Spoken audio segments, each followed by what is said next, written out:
Very wet and windy across these parts through Monday afternoon. Remaining unsettled through the first part of next week, temperatures still remaining a little bit above average, but hints of something drier through the second half of the week. That warm feeling inside from Boxed Boilers, sponsors of weather on GB News.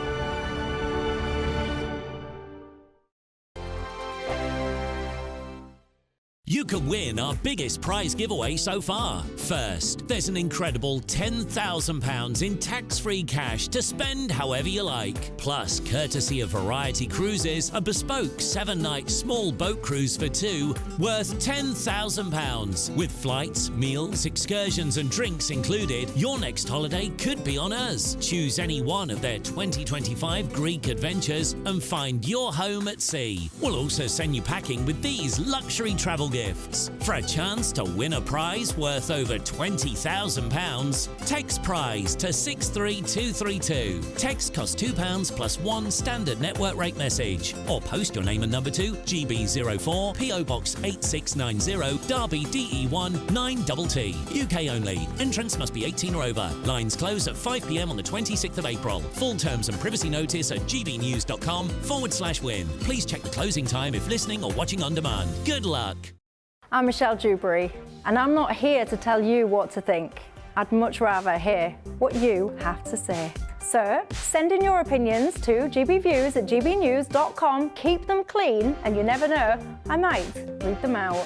With my panel here on Jubes & Co, we debate, we get stuck into the issues of the day on a show where all views are welcome, especially yours. GB News, the People's Channel, Britain's news channel. I'm Christopher Hope. And I'm Gloria Di Piero, bringing you PMQ's live here on GB News. Whenever Parliament is in session on a Wednesday at midday, we'll bring you live coverage of Prime Minister's questions. We'll be asking our viewers and listeners to submit the questions that they would like to put to the Prime Minister, and we'll put that to our panel of top politicians in our Westminster studio. That's PMQ's live here on GB News, Britain's election channel. Join me, Camilla Tominey, every Sunday at 9:30 when I'll be interviewing the key players in British politics and taking them to task. This report basically says that he's not fit to stand trial. With an upcoming election looming over Westminster, now is the time for clear, honest answers. I agree. And that's precisely what I'll get. Is he indecisive? Incompetent? That's the Camilla Tominey Show at 9:30 every Sunday on GB News, the People's Channel, Britain's election channel. GB News is the home of free speech. We were created to champion it, and we deliver it day in, day out. Free speech allows us all to explore and debate openly the issues most important to us, our families, and of course, the British people. Having challenging conversations to enlighten each other. Which is why we hear all sides of the argument. We are the People's Channel. We will always stand by the freedom to express yourself. On TV, radio and online. This is GB News, Britain's news channel.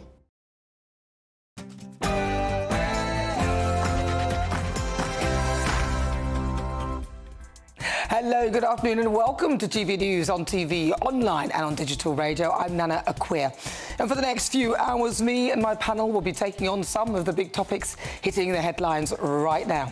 This show is all about opinion. It's mine, it's theirs, and of course it's yours. We'll be debating, discussing, and at times we will disagree, but no one will be cancelled. So joining me in the next hour, broadcaster and columnist Lizzie Cundy, and also former Labour Party advisor Matthew Laza. Coming up, Andrew Rosendale MP is my political spotlight this week. He's going to give us his perspective on the honeypot scandal. Who would fall for that, honestly? Really? And if there's any hope left for the Tories in the polls. Then, for my Great British Debate this hour, I'm asking, are civil servants overstepping the mark? For my difficult conversation, I'll be joined in the studio by TV personality Jessica Alvers, who's had over 100 plastic surgery procedures worth more than £1 million. Next, though, in a few moments, we'll be mucking the week with GB News presenter Darren Grimes. But before we get started, let's get your latest news headlines with Ray.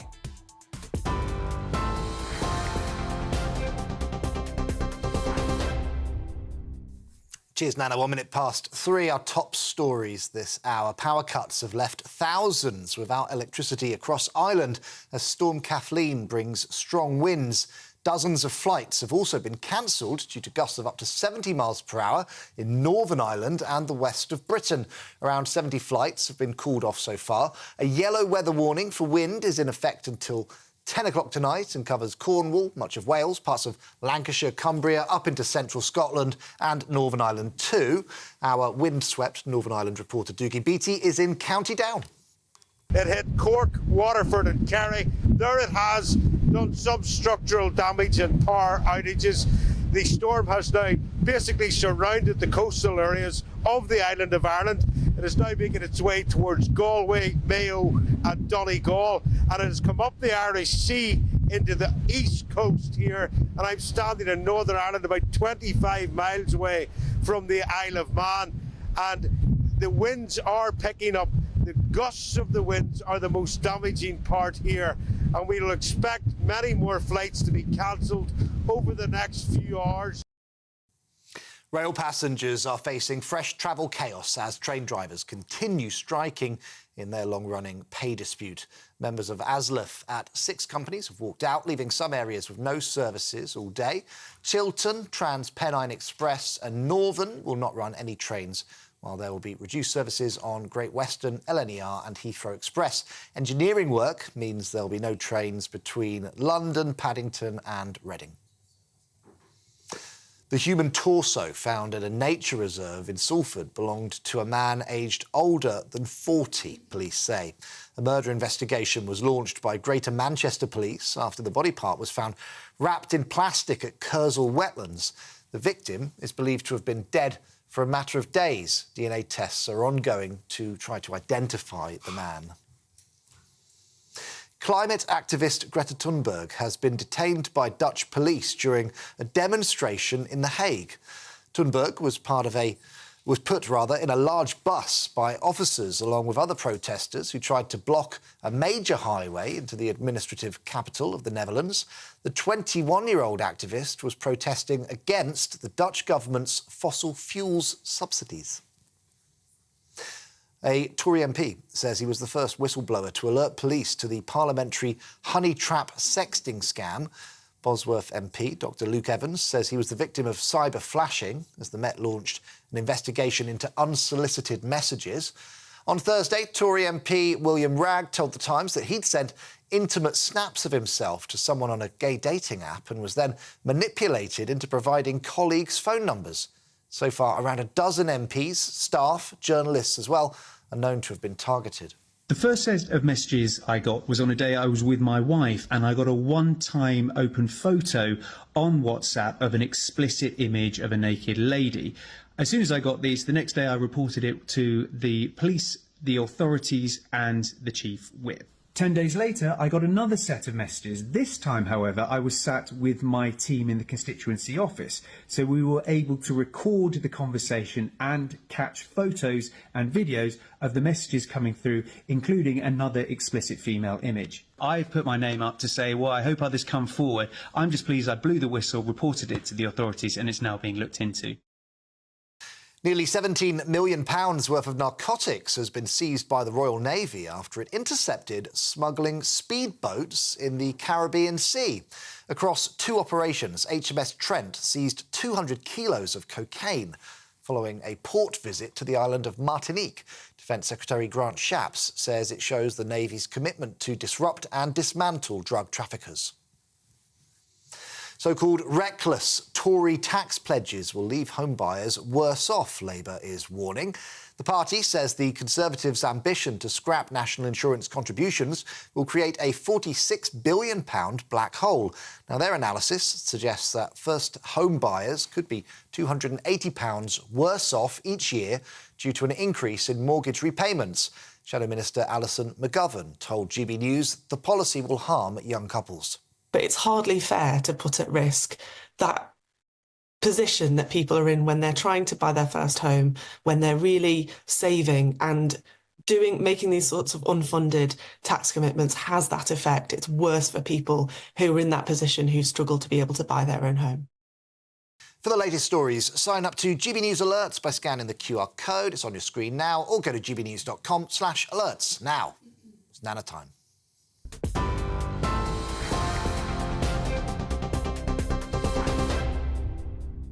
Thank you, Ray. It's just coming up to 7 minutes after 3 o'clock. I'm Nana Akua. This is GB News. We're live on TV, online and on digital radio, and it's time to mock the week, and what a busy one it's been. This week on Patrick's show, my union jackass was this guy, Ronnie Archer Morgan, who refused to value a slave trader's bangle on the Antiques Roadshow, so I wrote a piece about it in the Mail Online. This ivory bangle here, it's not about trading in ivory. It's about trading in human life. Yes. And it's probably one of the most difficult things that I've ever had to talk about. I just don't want to value it. I do not want to put a price on something that signifies such an awful business. I just love you for bringing it to the roadshow, and thank you so much for making me so sad. Thank you for making me so sad. What kind of passive-aggressive nonsense is that? It's called the Antiques Roadshow, mate. You're supposed to value things. Now we sat through your lecture. How much is it worth? Honestly, at least he admitted it belonged to an indigenous slave owner, so basically the trader was black. Tragic news. We hear of 3 Brits killed due to an Israeli drone strike. They were travelling in an aid convoy which had just delivered aid in Gaza when they were targeted and struck. Israel have apologised, but it was a precision strike apparently caused by a communication error. 7 were killed in total, and now there's talk of banning arms sales to Israel as a result.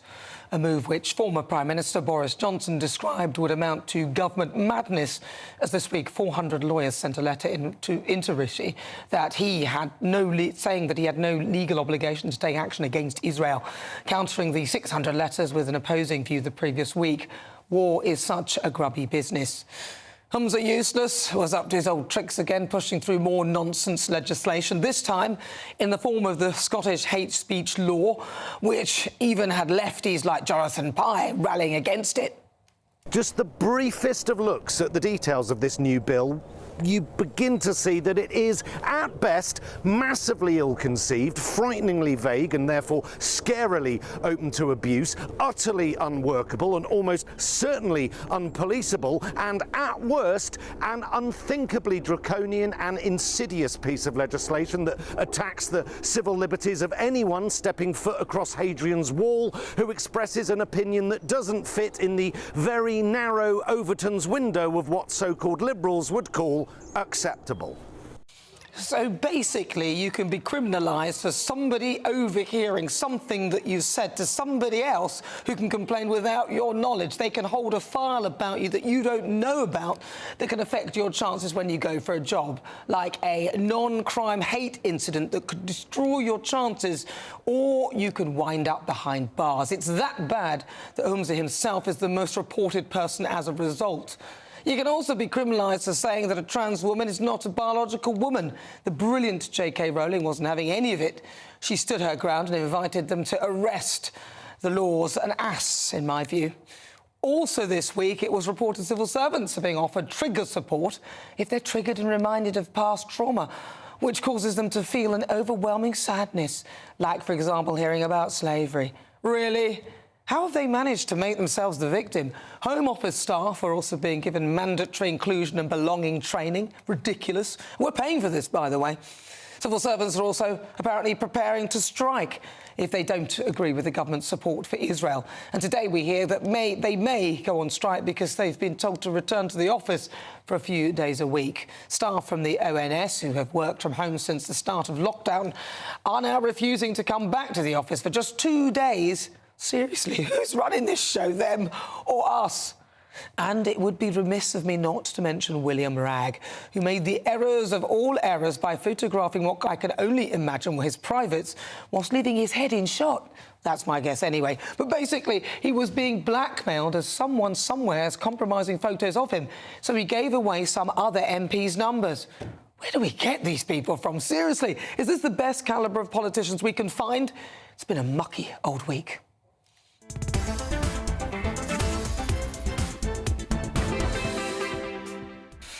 Coming up, comedian Darren Grimes will be making light of this week's top stories in Muck of the Week.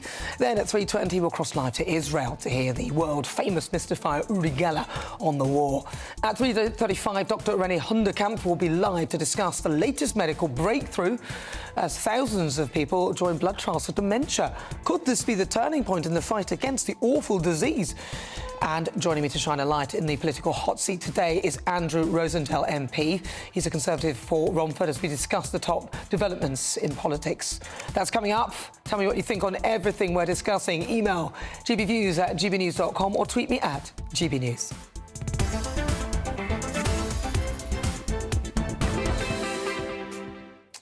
So let's do it. Let's Muck the Week. Joining me to do so, GB News presenter and contributor Darren Grimes. Darren, what a grimy week. Oh, it has been a very grimy week. Very grimy. I'm glad you've got Andrew Rosendale on. What a time he's had, by the way. Know. Looking forward to that. But I think what you've said at the very start then, the piece that you wrote for Mail Online was a really important one, because it seems to me that there's certain items now that simply can't be spoken about, like this forbidden secret. But look, it happened, and it's also, dare I say, a pretty prescient reminder that slavery happened elsewhere and wasn't all the United Kingdom's fault. Actually, the UK did a hell of a lot to abolish that practice. So your piece was great. It was an important reminder of some sanity, I think, needing to be injected in the debate. But we were all waiting for this to happen on the BBC, let's be honest. I mean, it was so po-faced as well. The fact that he spent a long time giving us a lecture, which we all patiently waited for, then only at the end to tell us that he's not going to value it because of... And I just think, come on, this poor woman, she looked mortified as the camera kept crossing back to her going, ooh. But it was almost like, you shouldn't have brought me this item. You made me feel sad. You know, that's what he said. Trying to guilt trip her. She's not the one. She didn't make it. Oh, she didn't.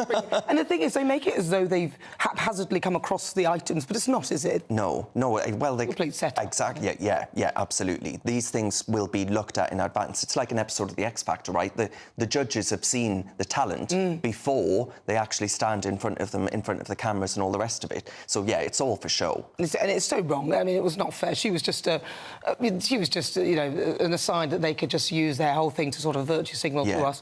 Now, what about this, the Scottish hate crime laws? Because I'm amazed that it's got through and it's passed. Now we are seeing the repercussions. How ridiculous it is. You know, Nana, I'm not surprised, actually, because the Labour leader in Scotland, Anas Sarwar, is exactly the same as Humza Yousaf when it comes to these issues, where actually mass censorship and this diversity, equity and inclusion policies, which I deem to be racist policies in a country that in the last census was 96% white, that's Scotland, they're saying that there are too many white people in positions of power. Well, it's 96% white. Of course there are going to be white people in positions of power because that's the makeup of the country. But apparently that's racist to say that, and I would fall foul of some hate crime legislation. Well, he fell foul of his own hate crime legislation with that exact speech. With mass reporting, yeah. On April 1st, everyone was reporting him. But the Labour leader said exactly the same thing in the Scottish Parliament. So it's not going to get any better under Labour. I think, actually, they're going to do the same things, the same kind of policies, which are draconian, quite totalitarian and incredibly open to abuse, and in an attempt to actually silence dissenting voices of speech. And that's happening in Scotland already, obviously with the mass reporting of J.K. Rowling, which have amounted to nothing. But what does Shirley, that's working in Tesco, if she says actually she's not going to call a trans woman a woman, then what happens to her, right? Will she have J.K. Rowling's platform? Will she be able to fight for her job or fight for her livelihood or fight to get some sentence removed from her name by the police? It is absurd. It's so absurd. A trans woman is a man. Yeah. What are we supposed to do with this?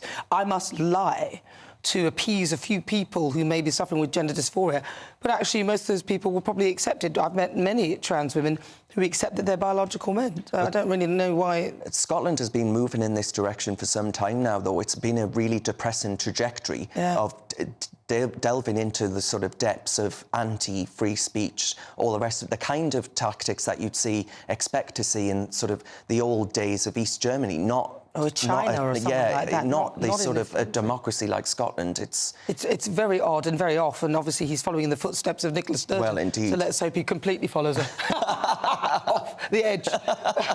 Now, this is very sad about the aid workers in Gaza. They were killed.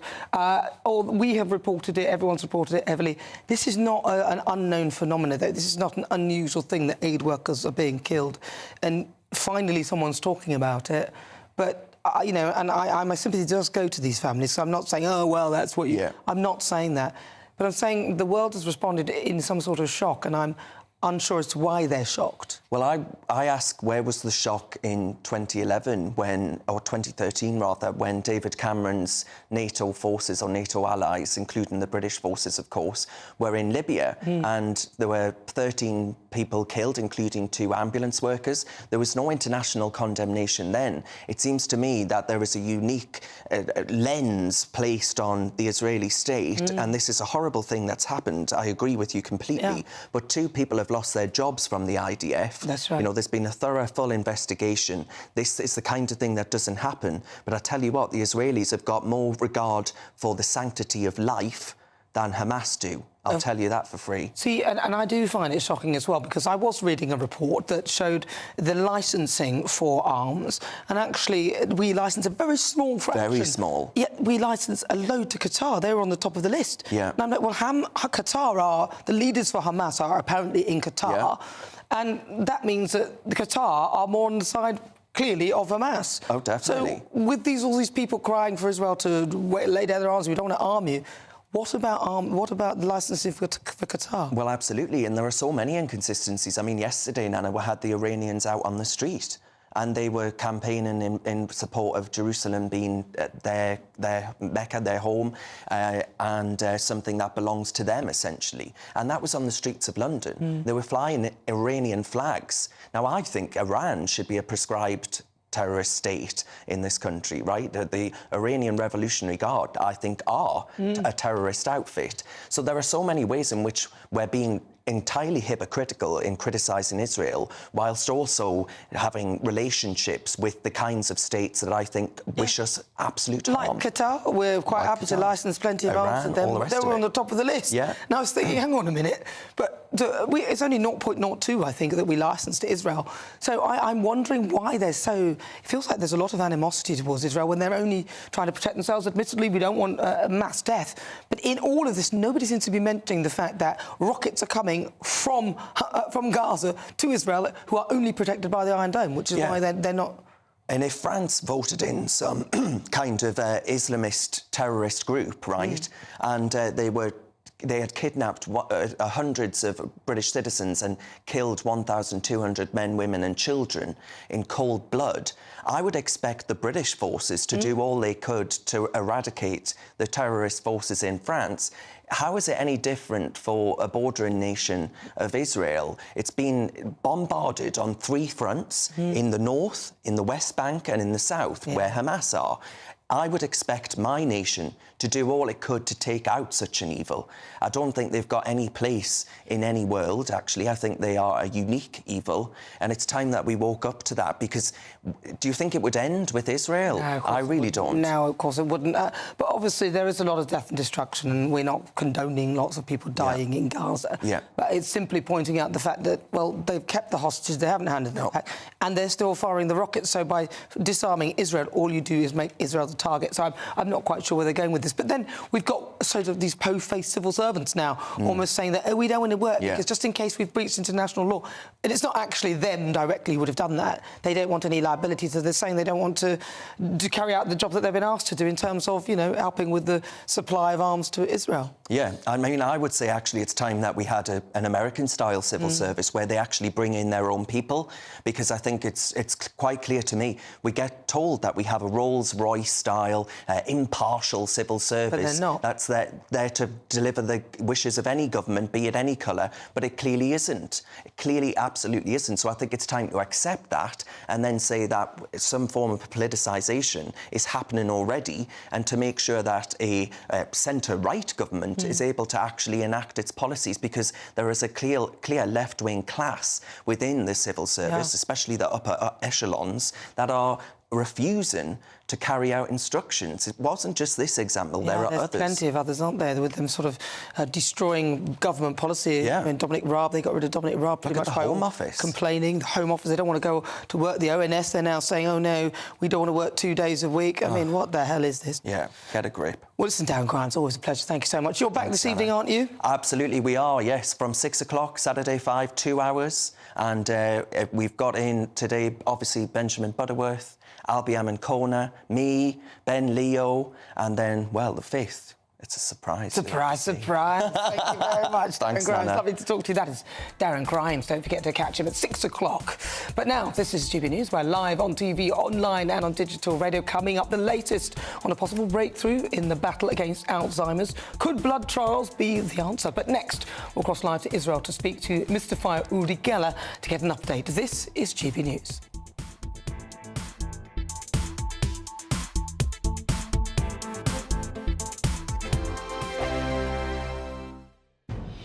Good afternoon, Britain. Weekdays from midday. Children's stories like Peter Pan and Alice in Wonderland now come with a trigger warning at universities, alerting readers to possible themes of white supremacy. Yes, these warnings are being applied to colonial narratives. That's the claim, commonly found in adventure stories and famous novels from the Victorian era.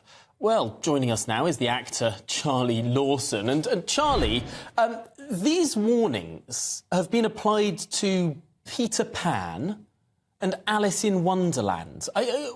What's this university getting at? Well, look, first of all, this is nothing new. We hadn't heard about it for a while. Universities have been doing this over the last couple of years. I remember having a chat with one of your colleagues. But when Gabriella, the lovely Gabby, phoned me up today, I had to beg her to put me on after 9 o'clock because I found myself getting rather irate about the whole thing. But I will do my best to be very polite. Yes, keep it clean. Yes, look, which is quite difficult for me, as you'll appreciate, over this subject. Look, this is universities just jumping on the same trying to be relevant bandwagon. Is it any wonder that we look at the quality of graduates from university, and in my humble opinion, some of them are slightly disappointing. But I did phone a couple of people I knew who had sons and daughters at various leading universities, and they had been speaking this morning. And thank the Lord, they think it's a complete load of bloody nonsense, as I do. Give the C.S. Lewis Centre a ring in East Belfast, because that's where your man came from. And I think you'll find you'll get short shrift, because we're not all about that in East Belfast. We don't censor anything. I'm Andrew Doyle. Join me at 7 o'clock every Sunday night for Free Speech Nation, the show where I tackle the week's biggest stories in politics and current affairs with the help of my 2 comedian panellists and a variety of special guests. Free Speech Nation, Sunday nights from 7 on GB News, the People's Channel, Britain's news channel. Your weekend starts here with Friday Night Live with me, Mark Dolan, 8 till 9 on GB News. Big stories, big guests and big laughs as we get you ready for a cracking weekend. That's Friday Night Live with Mark Dolan, Fridays 8 till 9 on GB News. Bring your own drinks, the admission's free. In the GB newsroom, we bring you the news as it happens. With our team of dedicated journalists across the UK, GB News brings you accurate reporting of the day's topical agenda. When the news breaks, wherever and whenever it's happening, we'll be there. This is GB News, the People's Channel, Britain's news channel.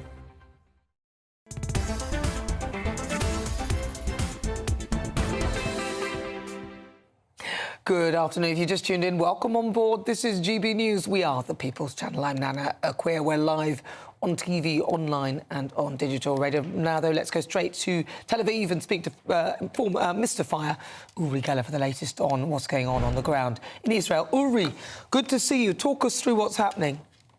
OK, Nana. Look, it's been a really terrible week. There was the biggest tragedy of the war. Israeli forces, as you know, accidentally killed 7 aid workers. It was shocking. Israel recognizes that these were innocent people who were just trying to help ordinary civilians. Now, all Israelis feel nothing but sympathy. But Nana, I have to say something else. I know what war is like. You know, I was a paratrooper in the Six-Day War, and I've been in battles.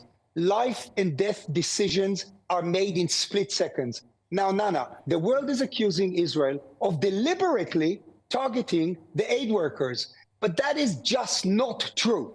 I have sources, and I'm going to tell your viewers right now something which you have not yet heard on GB News. Listen, just before the incident, a Hamas gunman was seen riding on the roof of the aid convoy. There is footage of this. Now, something happened, and it ended up going tragically wrong. But Hamas terrorists are constantly using aid vehicles and even ambulances to move around Gaza. This is a fact, and you all know it. This is what puts innocent aid workers at risk. Now, I want to show you a photo that I think I showed you a while ago. This is me and David Cameron. Look, Nana, I want to say something else. The British Foreign Secretary, this guy, David Cameron, joined the chorus of voices condemning Israel. But, and I want all your viewers to think about this, and your guest said it before, I heard him say this.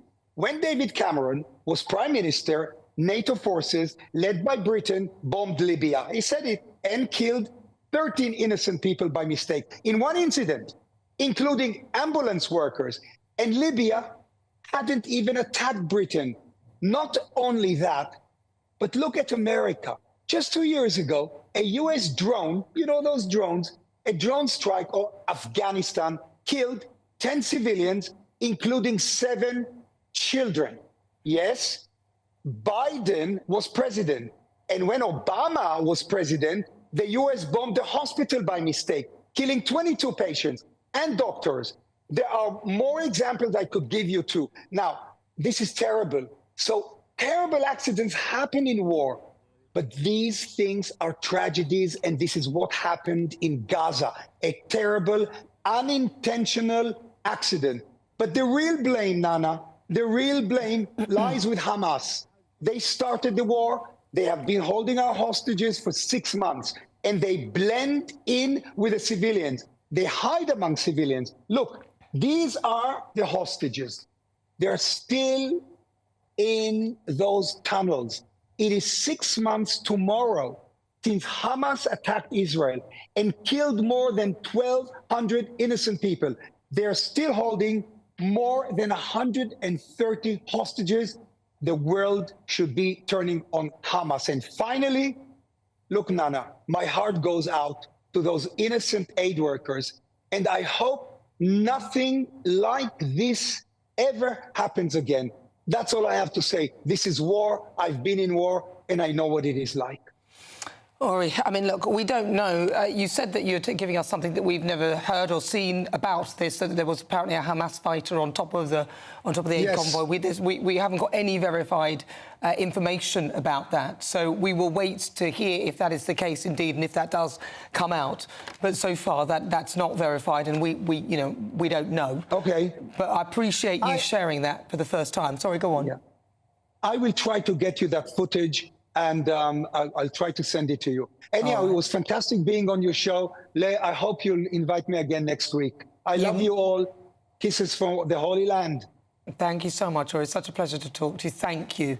That's the brilliant Uri Geller giving us an update of what's going on in Israel. Well, listen, get in touch with all your thoughts. GBviews at gbnews.com. You're with me. I'm Nana Akua. This is GB News. We're live on TV, online and on digital radio. Coming up at 4, my monologue on J.K. Rowling, who's taking a stand against the ridiculous new legislation in Scotland. Is free speech under threat? But first, let's get your latest news headlines with Ray Addison.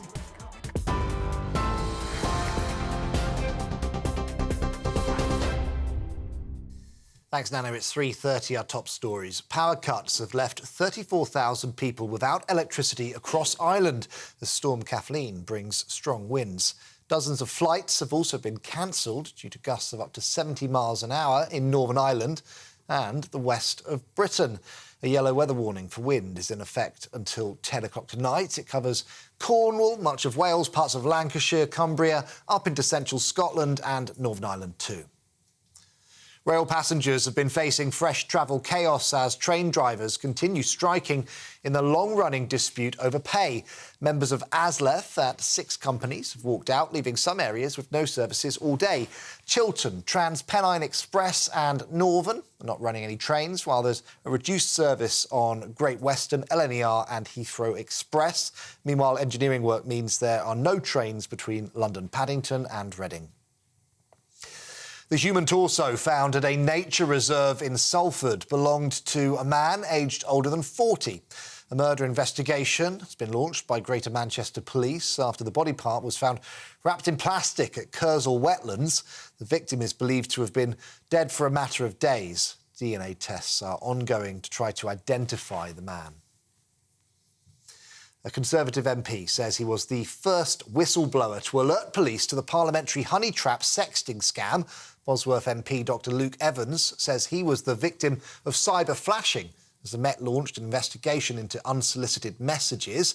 On Thursday, Tory MP William Ragg told The Times he'd sent intimate snaps of himself to someone on a gay dating app and was then manipulated into providing colleagues' phone numbers.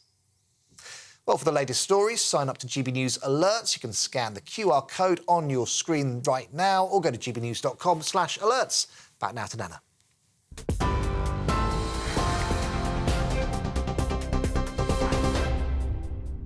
Thank you, Ray. Still to come, Andrew Rosendale will be in the hot seat to shine a light on British politics in my political spotlight. But next up, Dr René Hunderkamp will join me to discuss the latest medical breakthrough in the quest to eradicate dementia. Don't go anywhere.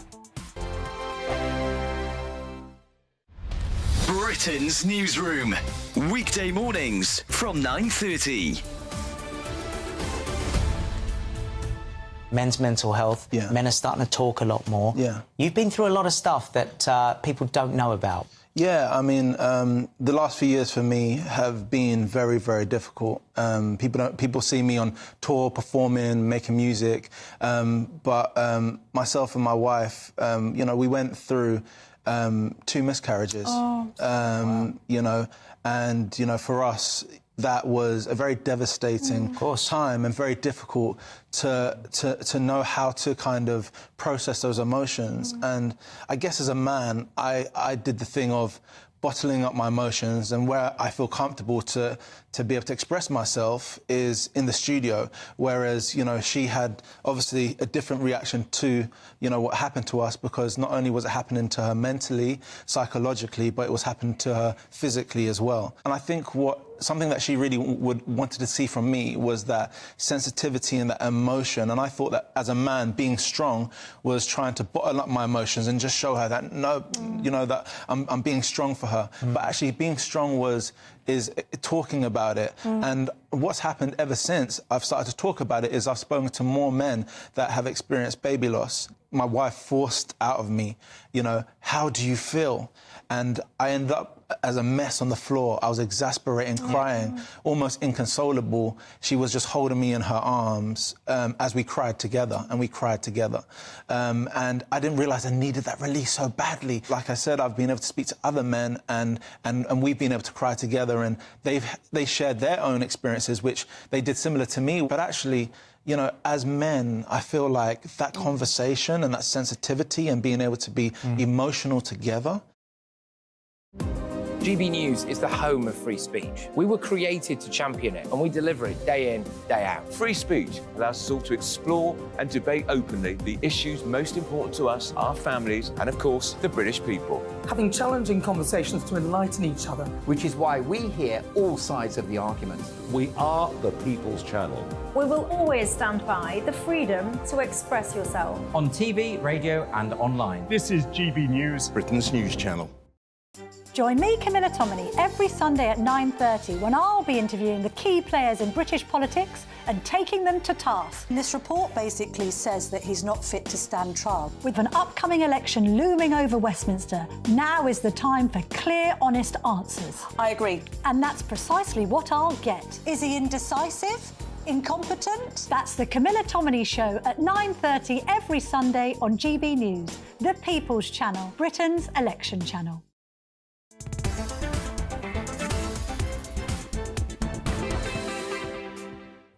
Welcome back. If you've just tuned in, where have you been? It's all right, you've only missed half an hour. Nana Akua is here. This is GB News. We're live on TV, online and on digital radio. Now, of course, in My Health Watch, thousands of people are to be offered a blood test for dementia as part of a trial run by memory clinics across the country. The hope is that more people will be able to access care and that new dementia treatments at an earlier stage in order to further develop the fight against Alzheimer's. So joining me now to discuss this is GP and medical writer Dr. Renee Hundekamp. Renee. Hello. Renee. Renee, this sounds great. This is great. We're breaking through. I think we are breaking through. So we've already had really good results in test tubes, etc., in laboratories with this particular test, which is a blood test that looks for the protein which seems to be present in people with Alzheimer's, the tau protein. So there's two trials actually running side by side. One is going to look at traditional blood tests and some other novel ones. The other one's going to look at the tau protein, and that's the really promising one, because all we now need to know is what its association is with Alzheimer's, because some people have this tau protein but don't have Alzheimer's. Right, OK, so they just it's want not to always... see what the correlation, maybe there's a cut-off, when you've got so much. But what that will allow us to do, hopefully, is start treating this horrible disease. Yeah. Earlier, if you know that somebody maybe have the propensity to have it. Yeah, so at the moment, we actually have 1 in 11 people over 65 will get dementia of some description. So it's common. It's the biggest killer. Last year, 66,000 people died with dementia. The problem we have is the drugs we have at the moment, Nana, don't actually treat the disease. They control the symptoms, but they don't slow the progress of the disease. It will do what it was going to do. But we've got some new drugs coming on the market called lecanemab and donanemab. And what they do is they soak up this sticky protein. So if we can identify those people earlier and get these drugs into them once they're licensed earlier, we might actually, for the first time ever, be able to slow down Alzheimer's. They sound like drugs I've heard before. Are they being repurposed? Because were they for rheumatoid arthritis? They sound like... They're MABs, they're immune suppressors. Yes. The MABs are special drugs. I mean, they do wonderful things for certain diseases, but it seems they do wonderful things for Alzheimer's by mopping up this protein. It's good, isn't it? And I was just reading here about a trial that's in its third phase, which could enrol hundreds of patients in the ultimate goal of finding a vaccine for Alzheimer's disease as well, which would be incredible, wouldn't it? But of course, would you vaccinate everybody, or would you just simply see if they've got the protein and if they've got the propensity to have the disease? Yeah, because it's hard, because actually the biggest risk factor for dementia is age. It really is. And the problem that we've got in the UK at the moment is that most people don't have a formal diagnosis, even when they've got a diagnosis. It's not been done by looking at their spinal fluid. It's not been done with a gold standard PET scan of the brain. It's been done by tests in a clinic. And it's expensive. We don't have enough scanners. So this will get people diagnosed. And as you say, if we can then say, OK, you're at risk, let's give you a vaccine. Could you imagine? I know. I think we're about to crack the lid on this one as well. I'm so pleased, because the other side, of course, is the social care bill, which is phenomenal. You end up selling your house and all your possessions to try and afford it, and the NHS doesn't really cover dementia, so it's it's an Alzheimer's disease. It really is, because I see families, Nana, who are desperate to keep their loved one at home with them, but when they're wandering off onto the North Circular in the middle of the night and setting the house on fire, it becomes impossible. But you're right, the care bill is absolutely astronomical. So if you can prevent them getting to that stage, it's a game changer. It's in the government's interest to really back this one, really to get behind it and make sure that that's found. Also, what a horrendous disease. It just... Evil. Horrible. It really is evil. And, you see people deteriorate really quickly. I see patients who were absolutely compos mentis. Within a year, they're forgetting appointments, they're forgetting what we said last time, they're forgetting medications. It's really sad. So how long do you think this will be before this blood test is in place for people to... Because it's awful if they tell you, oh, yeah, by the way, you're going to get it, but then there's no medicine for you, because nobody wants to hear that. So the medicines, the MABs, are ready. So they're ready. But we haven't licensed them. For the use of dementia? For the UK, for the use of dementia. But they are already licensed drugs? They are, but not for dementia. So that is whether or not the NHS will decide the cost is worth it. I can't see that they wouldn't, but you never know. The trial with the blood test is 5 years. But because it's been so good in research, it's hoping that by the end of 5 years, we will be able to roll it out. And rolling out a blood test is so much easier than rolling out MRIs and PET scans and everything like that. So 5 years does seem like a long time, but it goes pretty quickly. We've just been saying that when we've talked about our little one. I know, they're so sweet, aren't they, little people, their little faces. Whizzes by. I know, but they can be evil as well, though, can't they? Really, they get what they want, don't they? But, well, you know, this is incredible because also the vaccine as well, apparently they'd give it to people in their 50s, 60s who don't have a symptomatic or risk of it. So it'll be treated like a sort of... It's quite incredible, really. That is incredible. The ethics behind that is interesting because... Giving someone a vaccine, obviously, you need to decide whether or not they're at risk from the disease, etc. So that will be hard and it'll be interesting. But I think as we get an ageing population, I think we're forecast to have 1 million people in the UK by 2040 living with Alzheimer's. I think we can do it. I think we're going to do it. I'm really excited about the results. Dr. René Hunderkamp, thank you very much for coming to see me. Brilliant. Look, a breakthrough, hopefully, in dementia.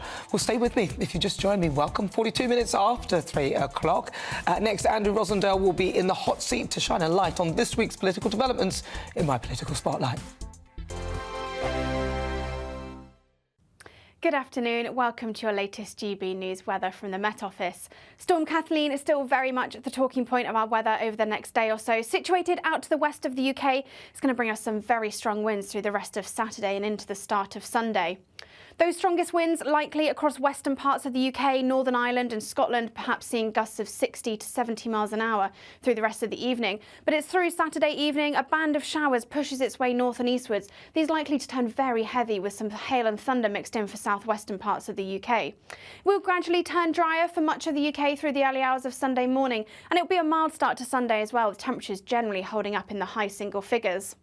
So after a brief drier start across the UK, another band of showers pushes its way north and eastwards through Sunday morning, again turning quite heavy in places, perhaps some localised flooding and travel disruption. Still a widely windy day on Sunday, the strongest winds though across northwestern parts of Scotland. Again, there could be gusts here of 60 to 70 miles an hour, so there could be some travel disruption through the afternoon. Another mild day across the UK, but temperatures down a touch on Saturday, maybe 16 or 17 degrees in the south, but still above average. Monday starts dry for Northern Ireland and parts of Scotland, but further south, another band of rain pushes up from the southwest through Monday morning, so turning very wet and windy across these parts through Monday afternoon. Remaining unsettled through the first part of next week, temperatures still remaining a little bit above average, but hints of something drier through the second half of the week. Join me, Camilla Tominey, every Sunday at 9:30 when I'll be interviewing the key players in British politics and taking them to task. And this report basically says that he's not fit to stand trial. With an upcoming election looming over Westminster, now is the time for clear, honest answers. I agree. And that's precisely what I'll get. Is he indecisive? Incompetent? That's the Camilla Tominey Show at 9:30 every Sunday on GB News, the People's Channel, Britain's election channel. I'm Michelle Dewberry, and I'm not here to tell you what to think. I'd much rather hear what you have to say. So send in your opinions to gbviews@gbnews.com. Keep them clean, and you never know, I might read them out. With my panel here on Jubes & Co, we debate, we get stuck into the issues of the day on a show where all views are welcome, especially yours. GB News, the People's Channel, Britain's news channel.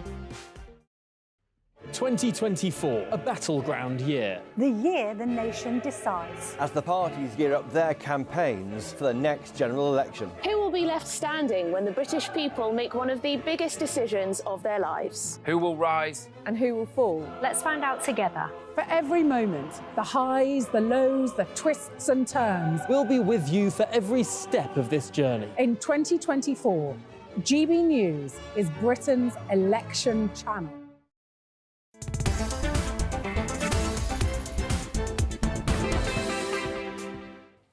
If you've just tuned in, welcome. This is GB News. We are Britain's election channel. I'm Nana Akua.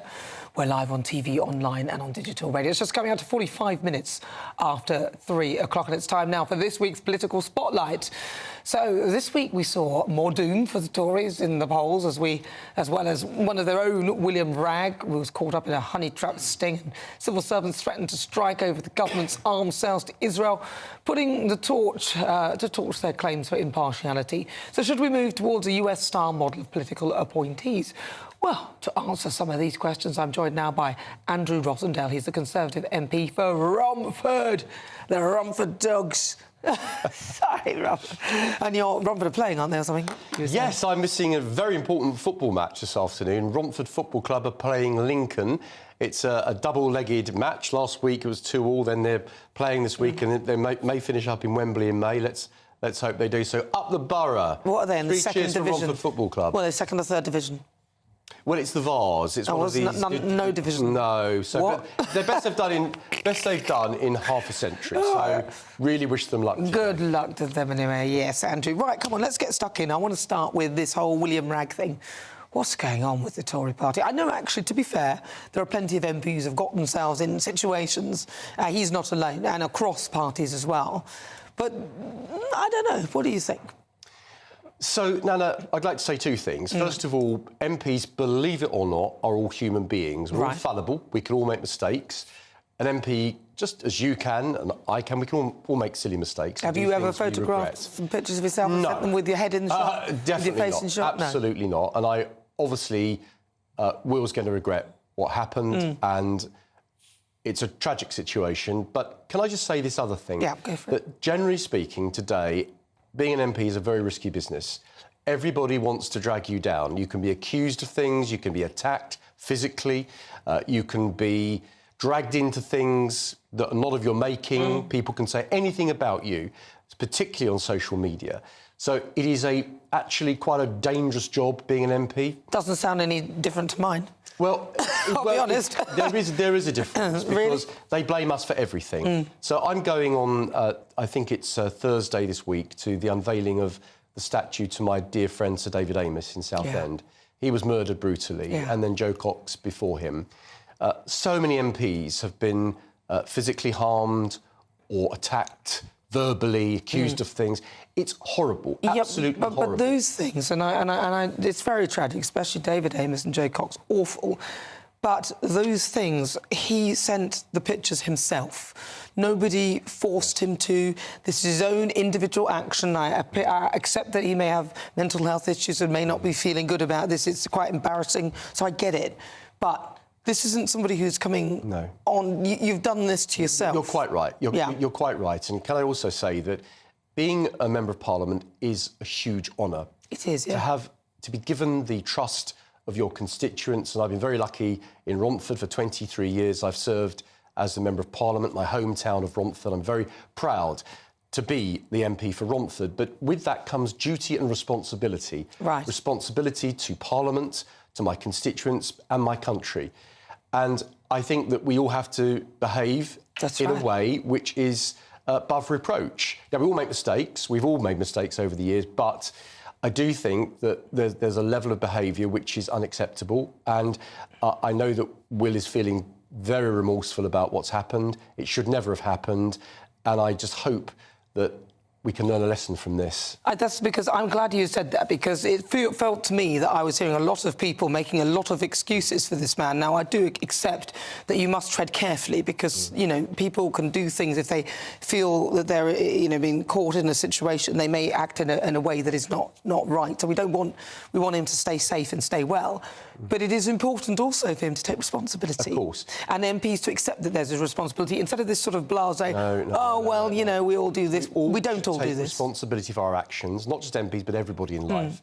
Too often these days, I think, today in society, people don't take responsibility for their actions. One of the reasons I'm a Conservative is because I believe in freedom with responsibility. And if you do things and you make mistakes, you make recompense for it. You sort out the mess that you've created. So, well, I wish you guys would. I think there's a lot of things that need sorting out at the moment, but it's not necessarily, and this is the other thing, MPs get blamed for everything, but not all things are MPs' fault. Some things are beyond our control. We all try our best. Give me an example then, because, OK, some people are talking about stopping the boats and some of the policies that have come out from Rishi Sunak. Not much action has taken place. People are going to blame you for that. Right, so stopping the boats. I would stop the boats tomorrow if I could. OK, first of all, we're under the Human Rights Convention, the ECHR. I think we should withdraw from that. I think we should get out of it. It's no longer fit for purpose. It might have been a great thing to have established in the 50s after the war. It's no longer. We have to be sovereign in our own country. Our laws should appertain in our country. No foreign court should be overruling what we have decided. So we need to get out of that. But the man to blame, I'm afraid, is Mr Blair, because he signed us up to the Human Rights Act. That was voted through under him, and that tied us to ECHR rulings. Prior to that, it was advisory. It then became compulsory because of what Mr Blair did. Now, we should, as a party, and I freely accept this, my party should have tackled this a long time ago. In fact, David Cameron said he was going to do it in the manifesto of 2015. We were going to bring in a British Bill of Rights then he ran away, replace the Human Rights Act, but then Brexit took over. He ran away. And we never got back to it. So the Conservative Party does need to take action on this, and the sooner the better. It does seem to be, it just seems to be that these sort of things are dragging on, and then now coming near the election, there seems to be a mad dash to do the things they should have done, and then they're never going to do them in time, which is very disappointing. What about the civil service? A lot of people, I'm sick to my back teeth of them. They seem to just decide, oh, no, we don't want to go to work not more than 2 days a week. Oh, I don't think we're going to put through this legislation. Forget our civil servants code. We're not going to do that because, we can't. We feel so stressed. We need diversity, inclusion and whatever lessons. Look, we're all sick of them. Do you think it's time now for the incumbent party to be able to select their own top civil servants? No, I'm for civil service reform, OK? The one thing the next Conservative government has to do is to be radical in how we alter the civil service. The civil servants, in my judgment, have way too much power. Ministers come and go, but the civil servants stay and they control the agenda. And ministers seem to be in a very difficult position in terms of actually making any changes and getting anything done. And if you do anything, you get in trouble. Look at Suella, look at Priti, look at Dominic Raab. Oh, I know, they try to do things and the civil servants gang up. So I think it's wrong. I think we need civil service reform. I'm not saying we go entirely with what America does, but I do think we need to go in that direction. But the top ones, maybe, at least, that you should be able to cream off the ones, at least half of the people should be people that would work in your interest. The government to make decisions. They don't vote for the civil servants. To be obstructed. The politicians need to be back in charge rather than actually the civil servants really pulling the strings. Well, somehow you guys must have let them, because I don't get why they managed to carry on with that. But finally, I wanted to ask you about Israel, because we'll be debating that in the next hour, about whether it's time for us to maybe start to withdraw some of our arms or the licences that we enable. We've got about a minute. No, we'd be crazy to do that. Yeah. Israel is a democracy. It's a Western-facing nation.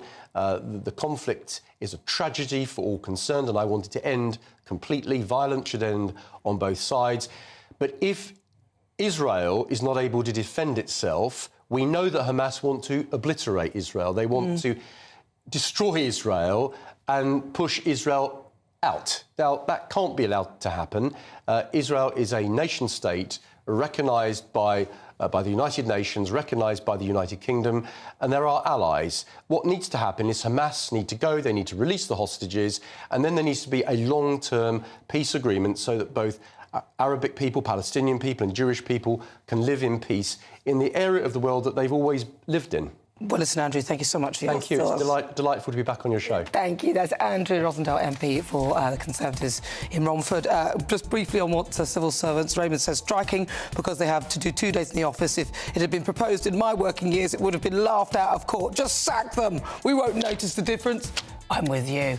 Well, listen, stay with me. Coming up, I'll be joined by my amazing panel, broadcaster and columnist Lizzie Cundy, and also former Labour Party advisor Matthew Larser. But next, it's my monologue on J.K. Rowling's fight against this ridiculous new laws in Scotland. Stay tuned, you will not want to miss that. But up next, it's the weather, and apparently it's around about 21 degrees. Looks like things are heating up. Boxed boilers, sponsors of weather on GB News. Good afternoon. Welcome to your latest GB News weather from the Met Office. Storm Kathleen is still very much the talking point of our weather over the next day or so. Situated out to the west of the UK, it's going to bring us some very strong winds through the rest of Saturday and into the start of Sunday. Those strongest winds likely across western parts of the UK, Northern Ireland and Scotland, perhaps seeing gusts of 60 to 70 miles an hour through the rest of the evening. But it's through Saturday evening, a band of showers pushes its way north and eastwards. These likely to turn very heavy with some hail and thunder mixed in for southwestern parts of the UK. We'll gradually turn drier for much of the UK through the early hours of Sunday morning, and it'll be a mild start to Sunday as well, with temperatures generally holding up in the high single figures. So after a brief drier start across the UK, another band of showers pushes its way north and eastwards through Sunday morning, again turning quite heavy in places, perhaps some localised flooding and travel disruption. Still a widely windy day on Sunday, the strongest winds though across northwestern parts of Scotland. Again, there could be gusts here of 60 to 70 miles an hour, so there could be some travel disruption through the afternoon. Another mild day across the UK, but temperatures down a touch on Saturday, maybe 16 or 17 degrees in the south, but still above average. Monday starts dry for Northern Ireland and parts of Scotland, but further south, another band of rain pushes up from the southwest through Monday morning, so turning very wet and windy across these parts through Monday afternoon. Remaining unsettled through the first part of next week, temperatures still remaining a little bit above average, but hints of something drier through the second half of the week. That warm feeling inside from Boxed Boilers, sponsors of weather on GB News.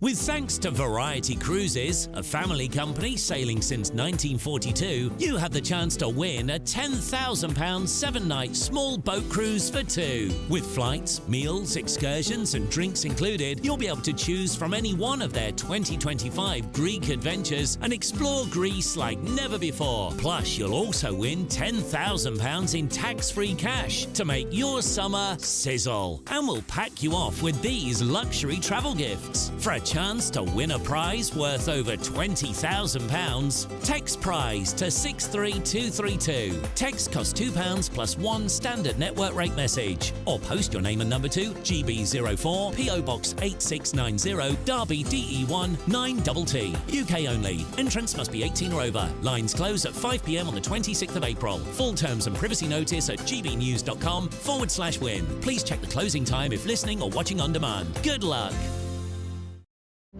GB News is the home of free speech. We were created to champion it, and we deliver it day in, day out. Free speech allows us all to explore and debate openly the issues most important to us, our families, and of course, the British people. Having challenging conversations to enlighten each other. Which is why we hear all sides of the argument. We are the People's Channel. We will always stand by the freedom to express yourself. On TV, radio and online. This is GB News, Britain's news channel. I'm Patrick Christie's. Every weeknight from 9, I bring you 2 hours of unmissable, explosive debate and headline-grabbing interviews. What impact has that had? We got death threats and the bomb threat and so on. Our job is to do what's in the best interest of our country. You made my argument for me. My guests and I tackle the issues that really matter, with a sharp take on every story. I'm hearing it up and down the country. That was a beginning, not an end. Patrick Christie's tonight from 9 p.m. only on GB News, Britain's news channel. I'm Christopher Hope. And I'm Gloria Di Piero, bringing you PMQ's live here on GB News. Whenever Parliament is in session on a Wednesday at midday, we'll bring you live coverage of Prime Minister's questions. We'll be asking our viewers and listeners to submit the questions that they would like to put to the Prime Minister, and we'll put that to our panel of top politicians in our Westminster studio. That's PMQ's live here on GB News, Britain's election channel. 2024, a battleground year. The year the nation decides. As the parties gear up their campaigns for the next general election. Who will be left standing when the British people make one of the biggest decisions of their lives? Who will rise? And who will fall? Let's find out together. For every moment, the highs, the lows, the twists and turns. We'll be with you for every step of this journey. In 2024, GB News is Britain's election channel.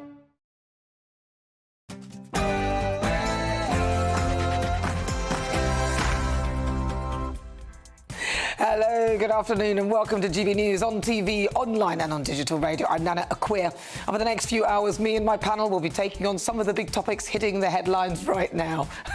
This show is all about opinion. It's mine, it's theirs, and of course it's yours. We'll be debating, discussing, and at times we will disagree, but no one will be cancelled. So joining me today is former Labour Party advisor Matthew Laza, who's just spilled his water on my bar. Broadcaster and columnist Lizzie Cundy, honestly.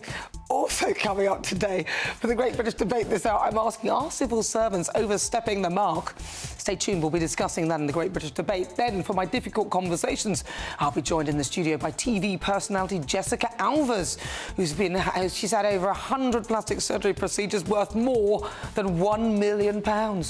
Then, my Royal Roundup and the one and only royal biographer Angela Levin will be here to give us the latest from behind the palace walls, and she's got a royal scoop. But before we get started, let's get your latest news headlines.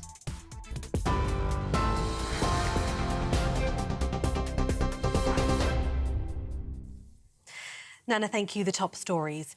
Power cuts have left thousands without electricity across Ireland as Storm Kathleen brings strong winds. Dozens of flights have also been cancelled due to gusts of up to 70 miles per hour in Northern Ireland and the west of Britain. Around 70 flights have been cancelled off so far. A yellow weather warning for wind is in effect until 10 o'clock tonight and covers Cornwall, much of Wales, parts of Lancashire and Cumbria, and up into central Scotland and Northern Ireland. Meanwhile, two planes on the runway at Heathrow Airport have collided, causing damage to their wings. Footage shows a Virgin Atlantic plane's wing touching a British Airways aircraft surrounded by emergency services. The Virgin Boeing 787-9 plane had completed a flight and was being towed to a different part of the airfield. It's understood there were no passengers on board at the time of the incident. Rail passengers are facing fresh travel disruption as train drivers continue striking in a long-running pay dispute. Members of the ASLEV union at 6 companies have walked out, leaving some areas with no services all day. Chiltern, TransPennine Express and Northern will not run any trains, and there will be reduced services on Great Western, LNER and Heathrow Express. Engineering work means there will be no trains between London Paddington and Reading. The torso found at a nature reserve in Salford belonged to a man aged older than 40. A murder investigation was launched by Greater Manchester Police after the body part was found wrapped in plastic at Kersal Wetlands. The victim is believed to have been dead for a matter of days. DNA tests are ongoing to identify the man. Climate activist Greta Thunberg has been detained by Dutch police during a demonstration in The Hague. Thunberg was put in a large bus by officers along with other protesters who tried to block a major highway into the administrative capital of the Netherlands. The 21-year-old activist was protesting against the Dutch government's fossil fuel subsidies. A Conservative MP says he was the first whistleblower to alert police to the parliamentary honey trap sexting scam. Bosworth MP Dr Luke Evans says he was the victim of cyber flashing as the Met launched an investigation into unsolicited messages with Leicestershire police. On Thursday, Tory MP William Ragg told The Times he'd sent intimate pictures of himself to someone on a gay dating app and was then manipulated into providing colleagues' phone numbers. So far, around a dozen MPs, staff and journalists are known to have been targeted. The first set of messages I got was on a day I was with my wife, and I got a one-time open photo on WhatsApp of an explicit image of a naked lady. As soon as I got these, the next day I reported it to the police, the authorities and the chief whip. 10 days later, I got another set of messages. This time, however, I was sat with my team in the constituency office, so we were able to record the conversation and catch photos and videos of the messages coming through, including another explicit female image. I've put my name up to say, well, I hope others come forward. I'm just pleased I blew the whistle, reported it to the authorities, and it's now being looked into. Nearly £17 million worth of drugs has been seized by the Royal Navy after it intercepted smuggling speedboats in the Caribbean Sea. Across 2 operations, HMS Trent seized 200 kg of cocaine following a port visit to the island of Martinique. Defence Secretary Grant Shapps says it shows the Navy's commitment to disrupt and dismantle drug traffickers. Reckless Tory tax pledges will leave home buyers worse off, Labour warns.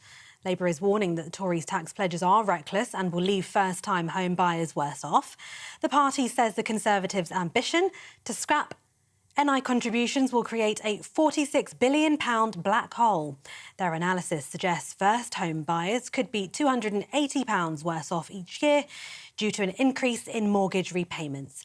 Shadow Minister Alison McGovern told GB News the policy will harm young couples. But it's hardly fair to put at risk that position that people are in when they're trying to buy their first home, when they're really saving and making these sorts of unfunded tax commitments has that effect. It's worse for people who are in that position who struggle to be able to buy their own home.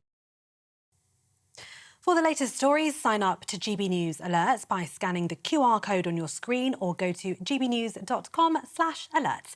Now it's back to Nana.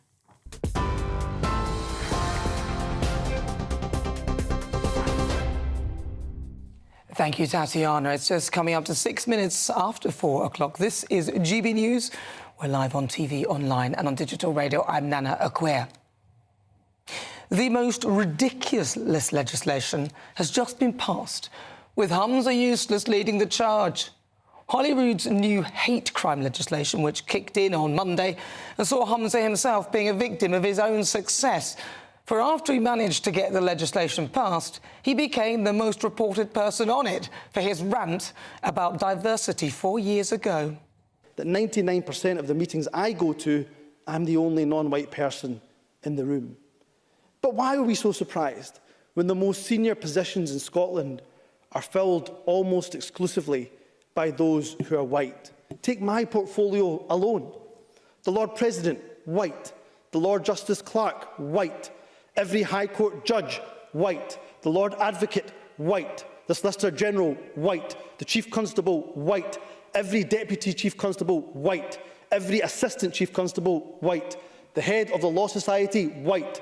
The Head of the Faculty of Advocates, white. Every prison governor, white. That is not good enough. What do you expect in a 95% white country? Alongside him was J.K. Rowling for correctly describing trans women as men, which they are. There's no getting around it. She also criticised the government. Both Humza and J.K. were reported to the police in Scotland over claims that they had committed so-called hate crimes. Officers were inundated with allegations against them. Is this really the best use of our police time? The new legislation basically gives the police the final say on whether to proceed and record their words as non-crime hate incidents. And luckily for Humza, they decided against it. What a waste of police time and money. They also decided not to proceed with J.K. Rowling, who rightly pointed out that the legislation is wide open to abuse by activists who wish to silence those of us speaking out about the dangers of eliminating women's and girls' single-sex spaces. She argued it is impossible to accurately describe or tackle the reality of violence and sexual violence committed against women and girls, or address the current assault on women's and girls' rights, unless we're allowed to call a man a man. She said, "I hope every woman in Scotland who wishes to speak up for the reality and importance of biological sex will be reassured by this announcement. And I trust that all women, irrespective of profile or financial means, will be treated equally under the law." Hear, hear. Thank God she said something. Could you imagine if it was one of us? I don't know about you, but I want our police to deal with actual crime like burglaries and violent attacks, not hurty feelings. But it gets worse. This weekend, there is concern that police will be deluged by a torrent of hate crime complaints as Celtic play Rangers on Sunday, with fans from both sides making vexatious and spurious claims against each other. How can they decipher what's what? Surely that's the job of a court of law. What a mess. But it's actually united both the right and the left. Under this law, you can go to prison for something you said privately in your own home. Someone else can hear what you said second-hand, then take offence at what they've heard you've said privately, and then report you to the police for something you said to someone else in private. And reporting it to the police is being openly encouraged by the government. And we're being told that these new laws are supposed to promote tolerance. And even if they decide that a crime has hasn't taken place, it could still be recorded as a non-hate crime incident, which will go on your record and be available to potential employers without your knowledge. Well, that's lefty Jonathan Pye. That's what he thinks. I'm afraid this legislation is already proving to be going down like a cup of sick, just like Humza's great mentor Nicola Sturgeon's gender recognition reform bill. Remember that? Which arguably was the catalyst for cutting short her tenure. That, alongside an unaccounted £600,000. She's taught him well. It looks like Humza is going in the same direction.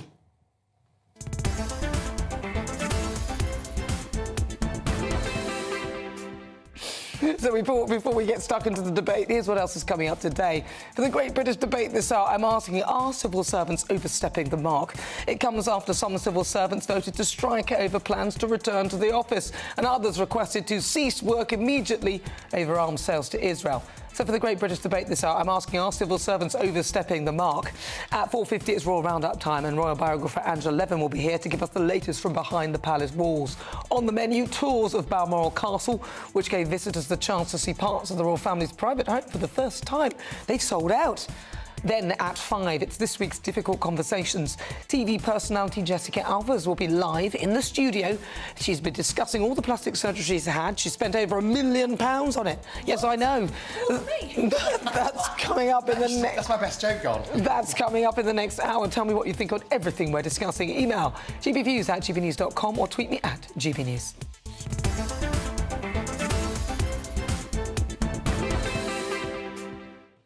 Right, let's get started. Let's welcome again to my panel broadcaster and columnist Lizzie Cundy and also former Labour Party advisor Matthew Lala. Oh, love that, Matthew. You're allowed one. I'm allowed one, really? I'm going to start with the lovely Lizzie Cundy. Lizzie Cundy, this just seems absurd. Oh, I never thought I'd say this. Come back, Jimmy Cranky. All is forgiven, please. I mean, the man is not only weak, he's inept. He's not thought this through. No. At all. He's too busy trying to score political footballs with minority groups. I mean, take this Sunday, for instance, at the Celtic Rangers game. You mentioned it, Nana, in your great monologue. I mean, is he going to arrest 60,000 fans that are all going to be chanting with their songs and all what they sing? Has he been to a football match? Does he know what that one's going to be like? It's absolutely idiotic. It's ludicrous. And the man has just shown himself up for what he is. And how is he going to police this? Exactly. Well, how is he going to do it? He's left it to the police to police, which is a bit unfair. And as if they're not stretched enough. How about you look at what's really going on in Scotland with the huge crime record and the drugs and everything else? This is absolutely ludicrous. Matthew Larson. So, look, I think the intention behind it to tackle hate crime is a good one. I think that, you know, hate crime is a serious issue, but the bill is so ineptly written and excludes women and this second-hand reporting where you don't even have to ring the police. You can go to a range of places, from a sex shop in Glasgow to a golf course, I think somewhere in Aberdeenshire, and report it is obviously leading to just hundreds and hundreds of people taking the you-know-what, which, you know, we could have predicted. So today we've seen Police Scotland saying that they are going to have to cut other things because they're having to pay for extra shifts for phone handlers to deal with the flood of complaints that we've seen so far. So clearly it's having unintended consequences. And in a more serious note, just a few weeks ago, Police Scotland said that there's a list of things that they weren't going to deal with anymore, and they included people who smashed a window. So, you know, low-level, sort of unruliness. But if you remember the broken window theory, that it starts with a broken window and it leads on, which is what, you know, by tackling the small offences like broken windows in New York, that was the name of the theory given to it, that really got the crime down in New York. So it seems to me that it's a disaster for Scotland, and it's a disaster for the SNP, who will pay a political price. Well, but it's got more holes in it, this legislation, than my, pub dartboard. It's an absolute joke. And how are they going to redo it? You're going to get anonymous allegation of hate crimes. How are you going to prove it? You can have false ones done. Will you get one for calling him Hamza useless? Well,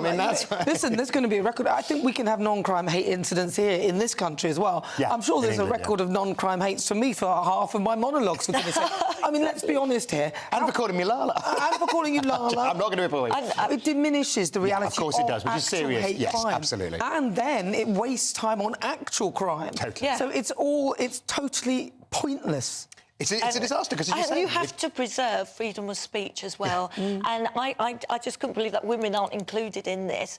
And, you know, I talk about erasing women, and when I try and stick up for women, you know, and I do believe the trans community needs to be, you know, treated with care and understanding. But when I speak out, you know, it's like it's crazy, Nana. You know, I feel intimidated. Well, Peter Tatchell thinks the law's crazy. I mean, Peter Tatchell, obviously, even Peter Tatchell. Peter Tatchell has said that he thinks it's crazy that women aren't included as well. So I don't see who's supporting this apart from the failing SNP. Exactly. How does this get through then? That's what I'm confused about. How such a ridiculous piece of legislation that even Jonathan Pye is calling ridiculous, and everybody's looking at from both left, right. We're all saying it. How does this get passed? So I mean, I think it's a sign that's kind of groupthink in the Scottish Parliament. What happened is they put forward. It's actually 3 years old. This legislation. The rollout has been 3 years in the planning. So the last week is the result of 3 years of thinking it through. What happened is that there were originally even fewer safeguards in it, and Scottish Labour and the Scottish Lib Dems got safeguards put in, and then it went through basically on vote to the SNP and the Scottish Lib Dems. I think Scottish Labour and the Lib Dems probably did vote in favour of the final bill because they got it amended. The Tories opposed it. But if I'd been an MSP, I would have carried on opposing it because the safeguards clearly aren't enough, because it's taking away from the seriousness of hate crime and it's taking away from police's ability to deal with proper crime. Police are stretched enough as it is. Yeah. They must have their head in their hands thinking this is... They've had a 2-hour training course, the police. It's ludicrous. And I'm sorry, I actually think he should go for this. I think it's an absolute joke. Well, I think he might go for this, to be honest, because I'm wondering what the Scottish people will make of it. I think this weekend will be a real tester to find out what happens, because there'll be... Already, there's been 6,000 of these things reported, OK? So that's 1,000 a day. Yeah. And that was... I read that on The Guardian. I don't know why I did have that in my monologue. I'm pretty sure. I mean, it's a country of 5.5 million people, so, you know, it's as a percentage, it's quite high. So if there's been 6,000 and about 1,000 of these a day, the police do not have the resource to handle that, and the police are then given the individual judgment to decide whether it's a hate crime or not, and that would be dependent on their own perception of hate, which will be varied. So there's no consistency with it. So but we're all going. It's a joke. Look at what J.K. Rowling wrote. You're going to come and arrest me, please. She invited. It's a laughing stock. He's a laughing stock. And it's in danger of turning the police into a laughing stock, so people just don't take the police seriously on other things. Well, you know, we haven't got time for it, but it seems that Scotland do. But this weekend will be a tester, won't it? We'll see what happens with the Celtic and Rangers match and whether they're inundated with non-crime hate incidents. Right, if you just joined me, welcome. This is GB News on TV, online and on digital radio. I'm Nana Akua. Coming up, Royal Roundup time, and at 11, Royal Biographer will be here to give us the latest from behind the palace walls. But next, it's time for the Great British Debate this hour. And I'm asking, are civil servants overstepping the mark? I've got a poll up right now on X asking you that very question. Are civil servants overstepping the mark? Email me, gbnews@gbnews.com, or tweet me at gbnews. Cast your vote now.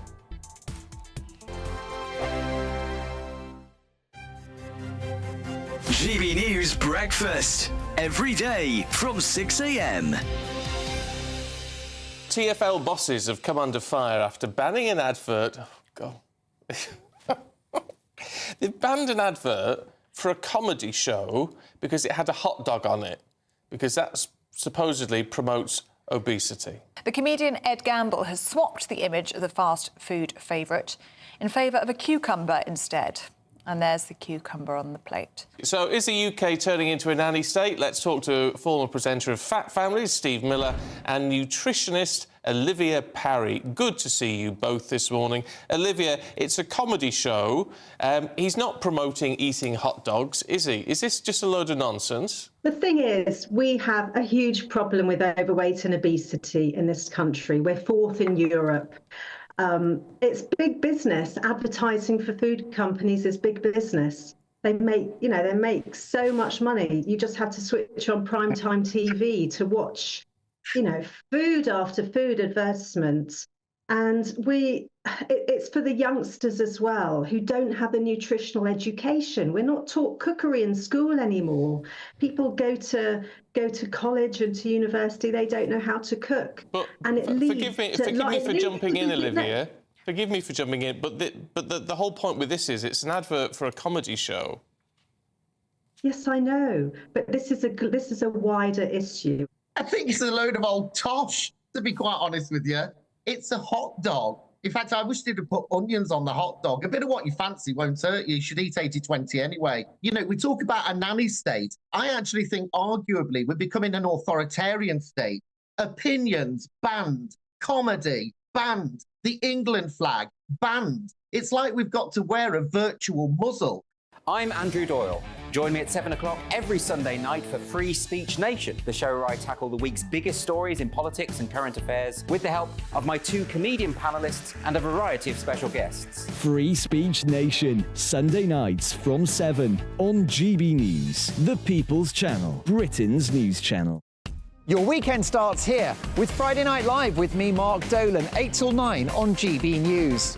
Big stories, big guests and big laughs as we get you ready for a cracking weekend.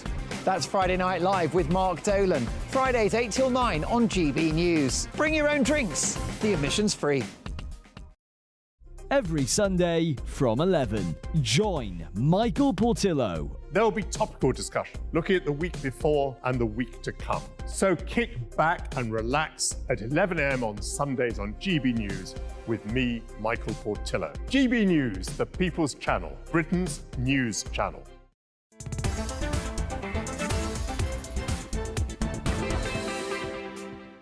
Good afternoon. It's just coming up to 21 minutes after 4 o'clock. If you just tuned in, welcome. I'm Nana Akua. This is GB News on TV, online and on digital radio. Get yourself a cup of tea because we're going to do the Great British Debate in just a moment. But listen, some of the messages have been coming in on the things we've been discussing, especially in the first hour.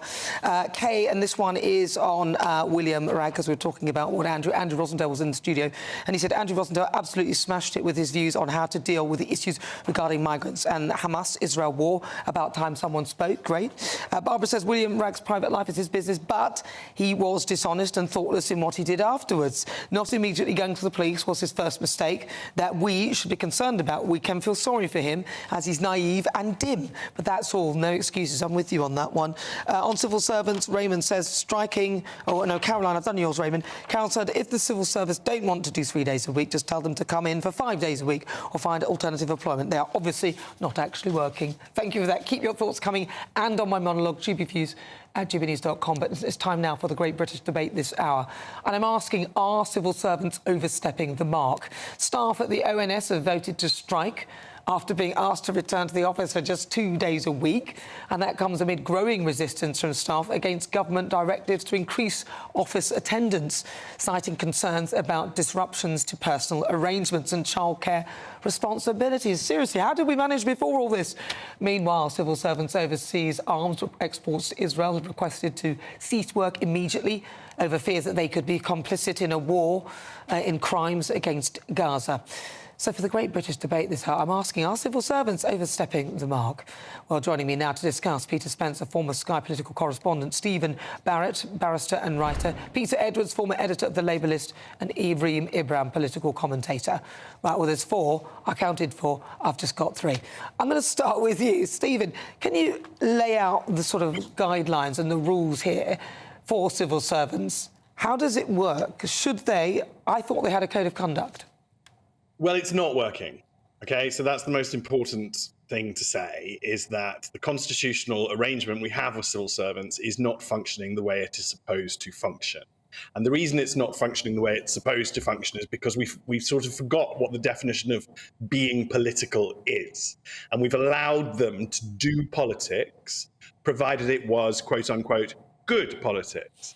Now, you actually can't have that. That's not a rule. That's not a law, because who on earth is there to say what is good or bad politics? You know, that in itself is a political decision. So actually what you've done there is you've destroyed your rule. And once you've got rid of the definition of what is and isn't politics and let them do bits you like supporting people with my sexuality, you know, they're allowed to do that. They're allowed to do little bits of politics as long as they're deemed good politics, what I would call a nonsense law. Once you do that, you destroy impartiality, which means the civil service is no longer impartial. It is, in fact, politicized, but only politicized in a certain way. And anybody who thinks there's any control on this is mad. There is no boundary around that. The civil service, if you're allowing them to be a bit political, you know, there's no such thing as a bit pregnant, Nana. You know, they are either political or they are not, and they're being political. And once you do that, impartiality collapses, and so you get behavior like this. which is, and the most obvious one is Israel, which is completely ridiculous. I mean, there's a political belief in this country that Israel is committing breaches of international law, which is simply a delusion. I mean, I think there is no other way to put it. Israel is conducting an extremely difficult urban warfare.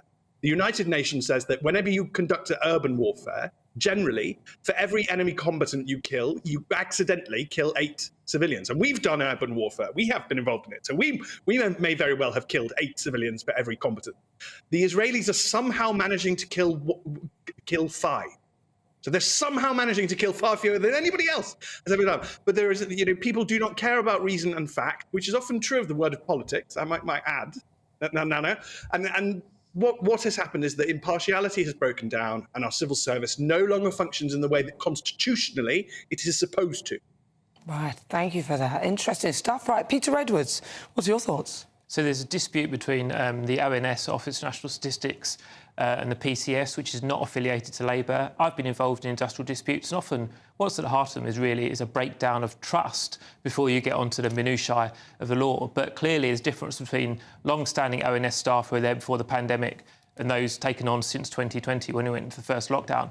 I think a lot of it will depend on what's in the contract, but I do think, having been an employer and a boss myself, as well as someone who's managed, that employers have got to be flexible, and you should do consultations when you're changing something. And I note that the PCS officer, quoting a lot of papers, did actually say she felt the ONS had been heavy-handed. So although they're not here to speak, that would imply there hasn't really been enough consultation. And just for anyone, the PCS is the Civil Service Union, so that's what it's talking about there.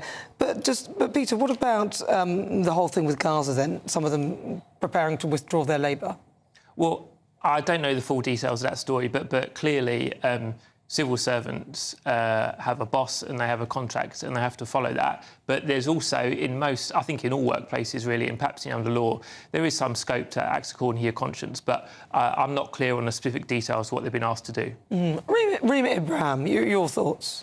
Yeah, I think it's interesting. I mean, we've got to talk about public sector pay within the context of public sector spending, and remember that every increase in a public servant's or a civil servant's pay is indeed an increase in cost for the taxpayer.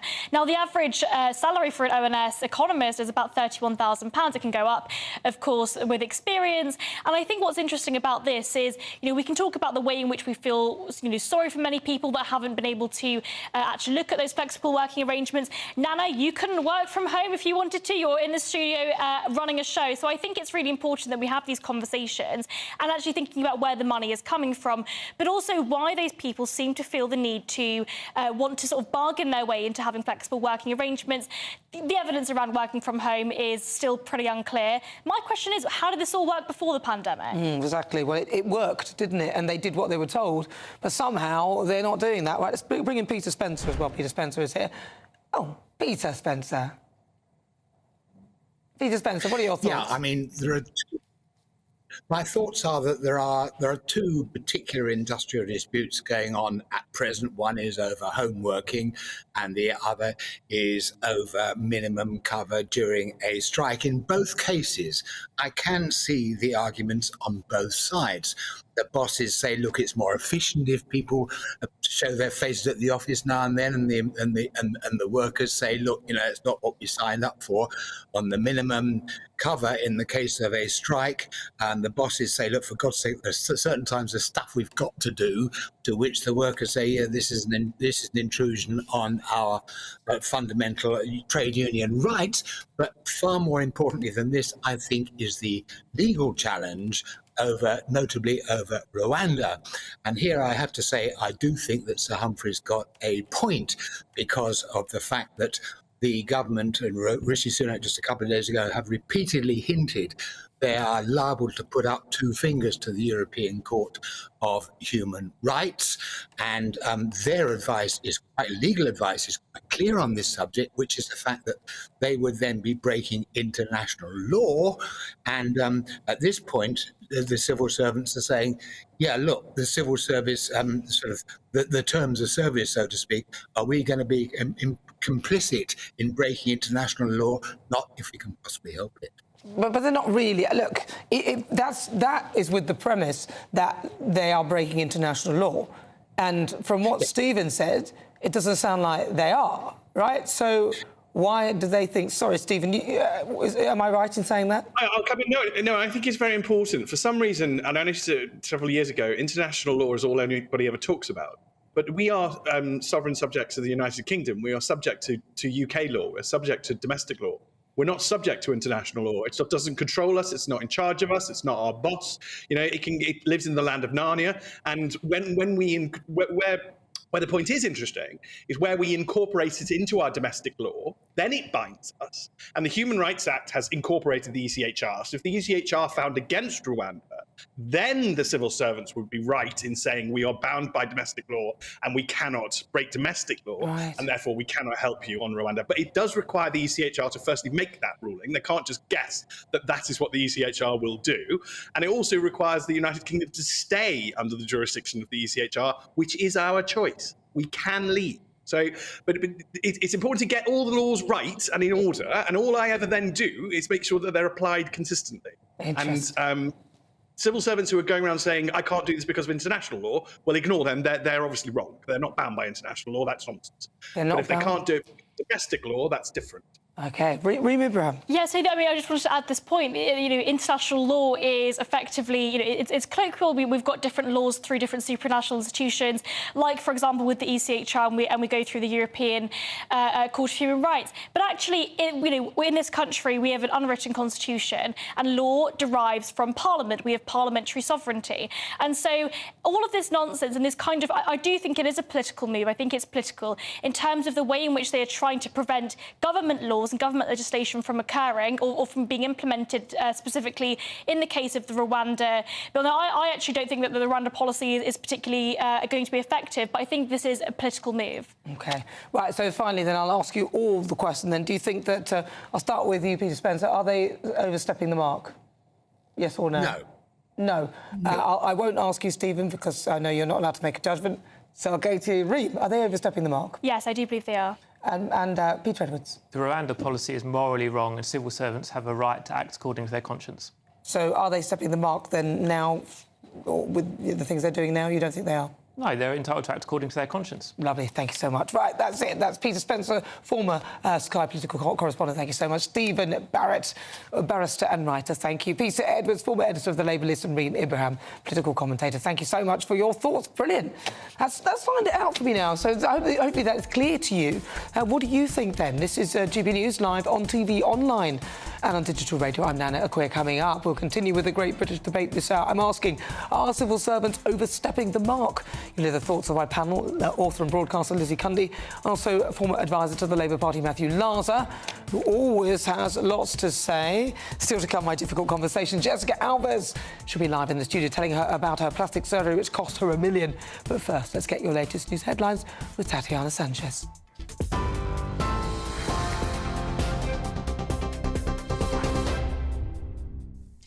Nana, thank you. The top stories this hour. Power cuts have left thousands without electricity across Ireland as Storm Kathleen brings strong winds. Dozens of flights have also been cancelled due to gusts of up to 70 miles per hour in Northern Ireland and the west of Britain. Around 70 flights have been called off so far. A yellow weather warning for wind is in effect until 10 o'clock tonight and covers Cornwall, much of Wales, parts of Lancashire and Cumbria, and up into central Scotland and Northern Ireland. Meanwhile, 2 planes on the runway at Heathrow Airport have collided, causing damage to their wings. Footage shows a Virgin Atlantic plane's wing touching a British Airways aircraft surrounded by emergency services. The Virgin Boeing 787-9 plane had been completing a flight and was being towed to a different part of the airfield. It's understood, though, that there were no passengers on board at the time of the incident. Rail passengers have been facing fresh travel disruption as train drivers continue striking in their long-running dispute over pay. Members of ASLEV at 6 companies have walked out, leaving some areas with no services all day. Chiltern, TransPennine Express and Northern are not running any trains, while there is a reduced service on Great Western, LNER and Heathrow Express. Engineering work means there are no trains between London Paddington and Reading. And the human torso found at a nature reserve in Salford belonged to a man aged older than 40. A murder investigation was launched by Greater Manchester Police after the body part was found wrapped in plastic at Kersal Wetlands. The victims believed to have been dead for a matter of days. DNA tests are ongoing to identify the man. For the latest stories, you can sign up to GB News alerts by scanning the QR code on your screen, or you can go to gbnews.com/alerts. Now it's over to Nana.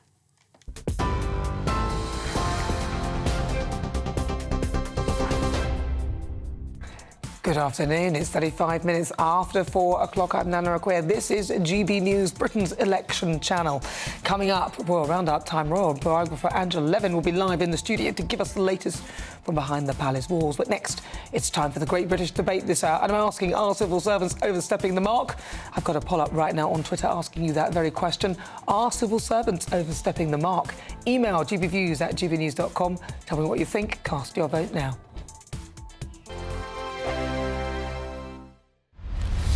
Farage, Monday to Thursday from 7 p.m. The big thing here, Tom, is it actually even credible or possible that by 2030 we're going to have carbon If we wanted to do it, is it an engineering possibility? Yes. Could we do it if we wanted to? Yes, we could. But so far, we're not on course to doing it. This government has not done a particularly good job of doing what we could do if we set our mind to it. The question remains to be seen whether a Labour government would do better. You see, I wonder whether the only way you can even get anywhere near this is just to import more energy. And when we import stuff, we say, there's no carbon dioxide emissions. So really, I just wonder, and it's a bit like steel making and many other arguments, aren't we just conning ourselves? Well, I don't think we're conning ourselves. I think we're not putting in the effort we need to get to where we say we want to get to. And, you know, we can do this stupidly or we can do it smartly. And you and I have talked before about, well, if you build nuclear power stations, that's not a very smart way to do it. If you insulated you say that. Yeah, go on. Well, you didn't disagree with me, as I recall. My worry with... Maybe changing your mind. You're allowed to do that. Look, nuclear's fine, but we ain't going to have it by 2030. No, that's absolutely true. We certainly can agree about that. The key, real thing is, what can you do fastest and quickest that will drive people's bills down soonest? And that, for an incoming Labour government, driving bills down and incomes up will be their core priority. So what can you do? Well, the first thing you need to do is make every single building in this country leak tight, because we've got the... Sorry? New build. No, every single building. New buildings, all the buildings we've got, they should be critical national infrastructure. They're the leakiest buildings in Europe. That really reduces our competitiveness. I'm talking about not just homes, I'm also talking about all of our small and medium-sized enterprises where growth is going to come from. GB News is the home of free speech. We were created to champion it, and we deliver it day in, day out. Free speech allows us all to explore and debate openly the issues most important to us, our families, and of course, the British people. Having challenging conversations to enlighten each other. Which is why we hear all sides of the argument. We are the People's Channel. We will always stand by the freedom to express yourself. On TV, radio, and online. This is GB News, Britain's news channel. I think the most exciting bit for me is talking to people. People who I think are ignored often by the major news channels. We're going to give news they want to hear. There's a voice there that needs to be heard. I think there's a chance here for a diversity of opinion to be expressed, which you don't find elsewhere. It's really exciting. We don't hold back. We're free to say how decisions that are taken here affect us all around the country. Only on GB News, the People's Channel, Britain's news channel.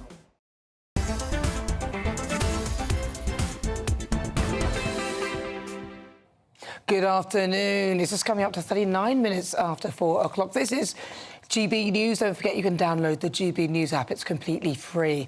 I'm Nana Akua, and it's time now for the Great British Debate this hour. I'm asking, are civil servants overstepping the mark? Civil servants at the ONS have voted to strike over plans to return to the office for just 2 days a week. Really?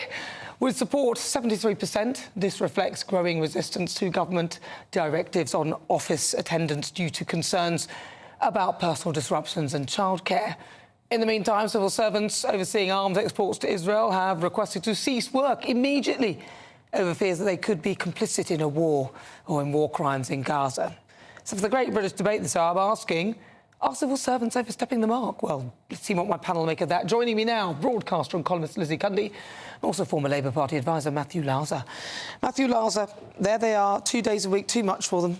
Yeah, I mean, I think that this strike makes me uncomfortable. I'm in favour of mixed hybrid working, as they call it, which, you know, this moment that working at home can be efficient for some of the week, but I think coming into the office is important. And I think if you're a hard-pressed taxpayer, you know, if you're stacking shelves in a supermarket, if you're a hospital cleaner, if you're a nurse in a hospital, if you're a police officer, if you're somebody behind the branch in a bank, those branches that are left, then you'll be thinking, you know, your taxes are going to go and are paying for civil servants. Then you will think that at the very least they can go into the office for 2 days a week. So I'm not in favour of forcing them back 5 days a week. I think because of the type of job they do, that some of it can be done at home. But certainly they need to collaborate with colleagues in the office. Exactly. Lizzie Cundy. Well, I'm calling them civil shirkers. Oh. Shirking the work.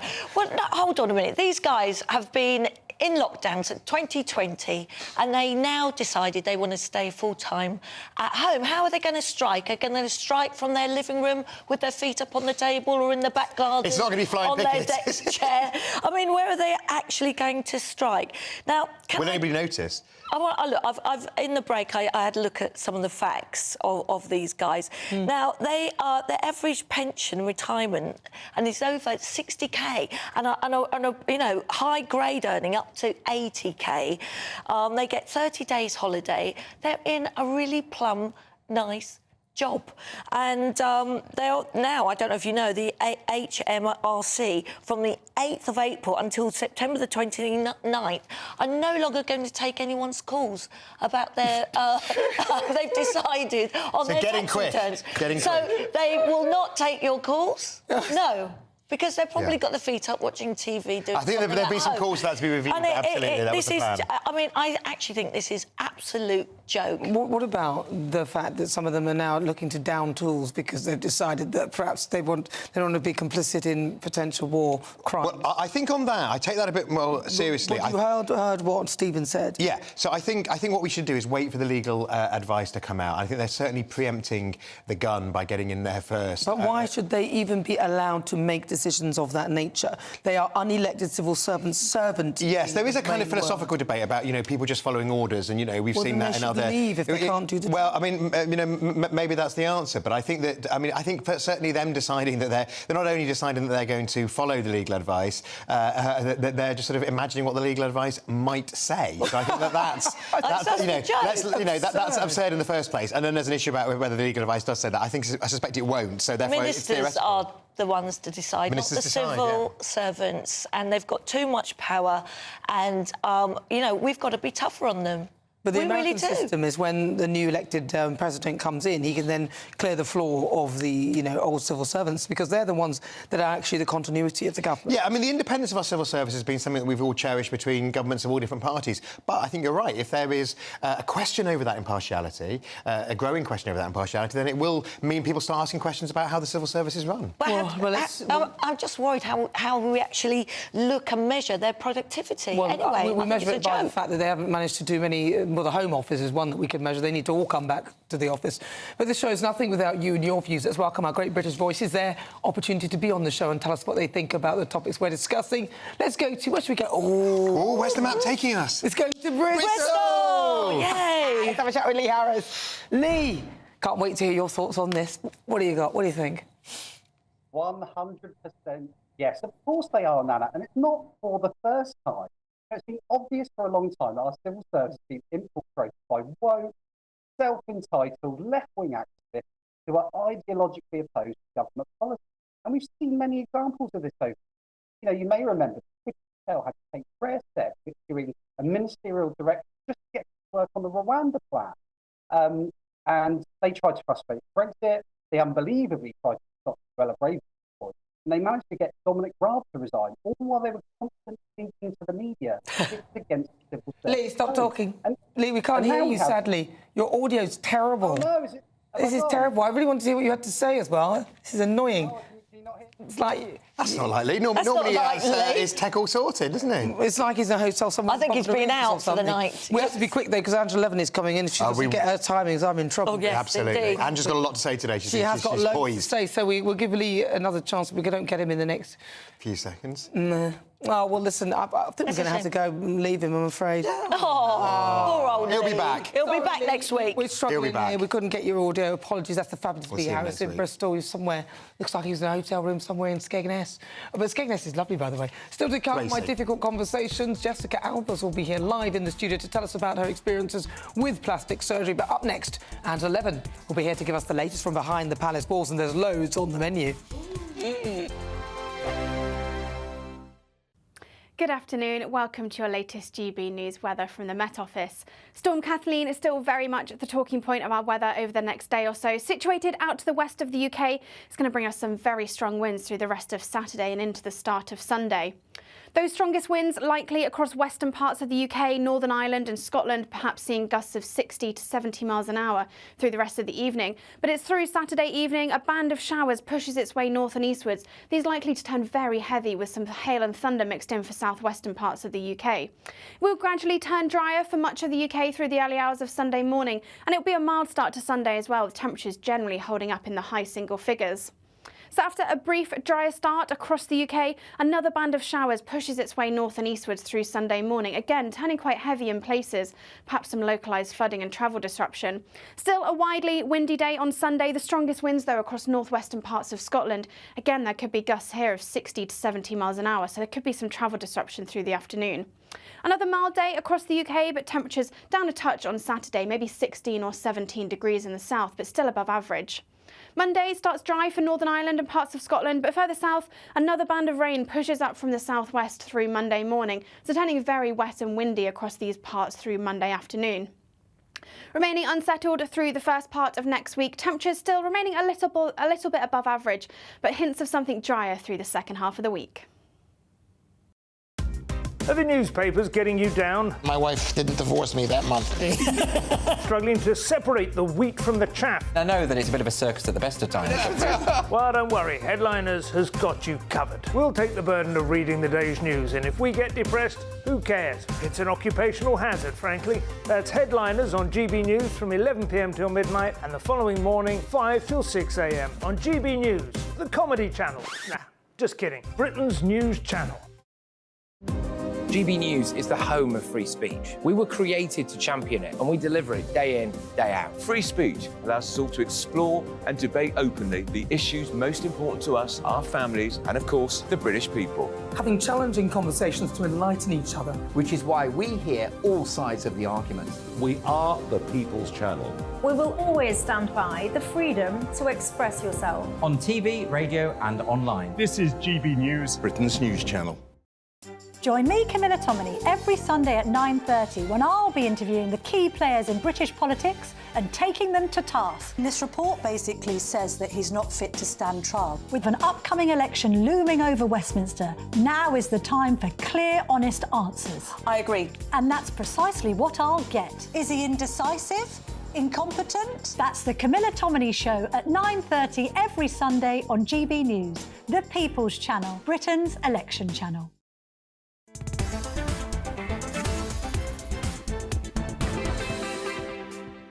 Good afternoon, you're with me, I'm Nana Akua. This is GB News. We are the People's Channel. We're live on TV, online and on digital radio. Just a few emails that have come in. Patricia said that we should copy America in their party in power, which has its own employees. That would stop all the rubbish and reduce the number. This is about civil servants.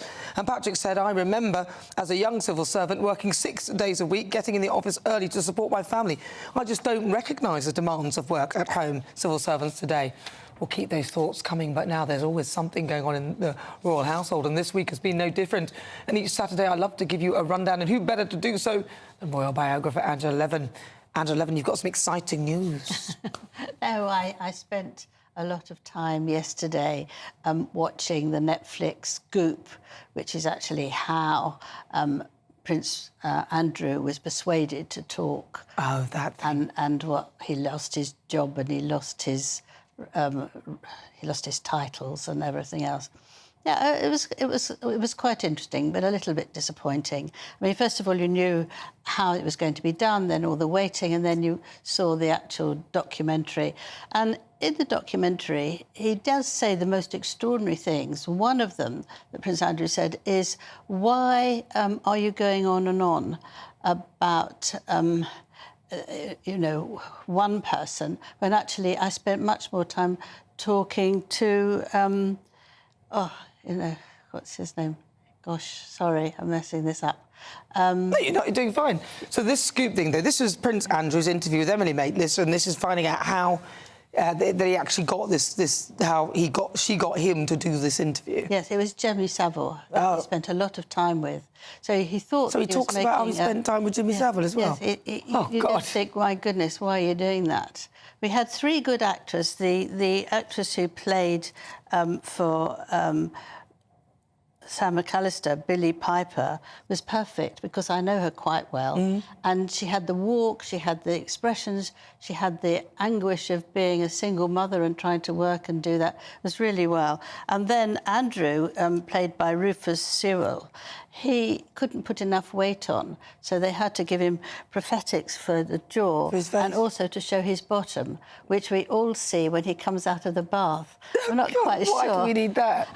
I'm not quite sure why we wanted that, but anyway. And it just, it was very interesting because Emily Maitlis, who was the one who did the interview, if you had closed your eyes, she sounded just like Margaret Thatcher, absolutely, because she played her in the Crown, and she sort of carried that through with her. And it was, the thing is that there's a fight allegedly going on between the Emily and Sam, and Emily's doing her own show about this, a three-parter in a few months' time. And you think, really, that's enough. You know, we know what happened to Prince Andrew. We know he got punished for it. And yet it's gone on and on and on. And I think it was a bit of a waste of time, really. It doesn't really tell you what actually you've got. Yeah, it sounds pretty dull. I mean, you know, to hear how they got the interview off from Prince Andrew. And, yes. You know, I mean, we all know that, don't you? It was a disaster. Andrew made a bit of a mess. He thought he was doing a good job and he did a bad job in the end. I mean, it's just... Yeah. But what about royal tours now? Apparently Balmoral is open. Yes, for the first time since 1855, it's being open for people. King Charles had wanted to turn it into a place where people could come and visit because he doesn't like staying there. He's got a place further away. And so they're going to let people in. And some people said, oh, nobody's interested, how boring, who wants to do that? But within less than a day, all the tickets were sold. They're priced at £100 or £150 if you want tea, proper tea. Oh, I'd love that. Yes, and I think it's got a lot of interest. The Queen died there. She went there every summer for a holiday, where she always had a picnic for lunch. And it's a beautiful place. The landscape is absolutely gorgeous. And I think that people were longing to go. The whole website collapsed because there were so many people trying to do it. Wow. And you have to go up there. And I think it's a good idea. I think if you want to know where the money goes, it would be preserving it so that you could keep it in good condition. The Queen had no interest in what was surrounding her, from fires to wallpaper. She really didn't care. And you can see what happened in the 70s. Perhaps it was done for 20, 30 years ago. And I think it's a very interesting Have you been there? No, I haven't been there. Wow. But a long time ago I went up there to see it, but I can't remember. I was quite small. So it would be lovely. But I think I've missed a chance because all the tickets have gone. But I have to work on that one. But also Buckingham Palace you can go in for much cheaper, for 75% in a month, July to August. And here you're going to be allowed to go to the edge of the balcony and look down and pretend that you're the Queen. A royal. Yeah, yes. Lovely. And I think that's nice. And because the West Wing is going to be finished after 7 years working on it. Now, people again are saying, how much does it cost? And it's ridiculous. But you need to make it all right because the gas and the electricity and all those things were getting quite dangerous because the Queen didn't want anything done there. And King Charles doesn't want to live there either. So that's the I think it's a very good idea to do that. The money is not for him. It's to preserve these buildings so people can enjoy them and make it all more accessible. He's more accessible, and so the places are more accessible. So that was a good idea, I think. Yeah, fantastic idea. Brilliant. Yeah. Lastly, Meghan. Oh, gosh, quickly, we're running out of time. Let's go for it. Yes, Page 6 has said that it's going to be hopeless, that her idea of being a guru in the kitchen is not going to work because nobody's giving money to her, and they don't really want to be another Meghan. So I think it's going to end, because it's ridiculous to come out with just one idea of what's coming up and then it's still not coming up. And if you miss that, you probably miss all the summer. You have to get things grown yourself. So maybe it's just another of these things that she started and isn't finishing. It will be another one. Angela Levin, thank you so much. Really good to talk to you. That's royal biographer Angela Levin. Keep all your thoughts coming. gbviews@gbnews.com or tweet me at GBNews. I'm Nana Akua. Still to come, my difficult conversation. Jessica Alves will be here live in the studio to tell us about her experiences with plastic surgery after spending more than £1 million on cosmetic procedures. You won't want to miss that. Let's get an update with your weather. A brighter outlook with Box Solar, sponsors of weather on GB News. Good afternoon. Welcome to your latest GB News weather from the Met Office. Storm Kathleen is still very much the talking point of our weather over the next day or so. Situated out to the west of the UK, it's going to bring us some very strong winds through the rest of Saturday and into the start of Sunday. Those strongest winds likely across western parts of the UK, Northern Ireland and Scotland, perhaps seeing gusts of 60 to 70 miles an hour through the rest of the evening. But it's through Saturday evening, a band of showers pushes its way north and eastwards. These likely to turn very heavy with some hail and thunder mixed in for southwestern parts of the UK. It will gradually turn drier for much of the UK through the early hours of Sunday morning, and it will be a mild start to Sunday as well, with temperatures generally holding up in the high single figures. So after a brief drier start across the UK, another band of showers pushes its way north and eastwards through Sunday morning, again turning quite heavy in places, perhaps some localised flooding and travel disruption. Still a widely windy day on Sunday, the strongest winds though across northwestern parts of Scotland. Again, there could be gusts here of 60 to 70 miles an hour, so there could be some travel disruption through the afternoon. Another mild day across the UK, but temperatures down a touch on Saturday, maybe 16 or 17 degrees in the south, but still above average. Monday starts dry for Northern Ireland and parts of Scotland, but further south, another band of rain pushes up from the southwest through Monday morning, so turning very wet and windy across these parts through Monday afternoon. Remaining unsettled through the first part of next week, temperatures still remaining a little bit above average, but hints of something drier through the second half of the week. Looks like things are heating up. Boxed boilers, sponsors of weather on GB News.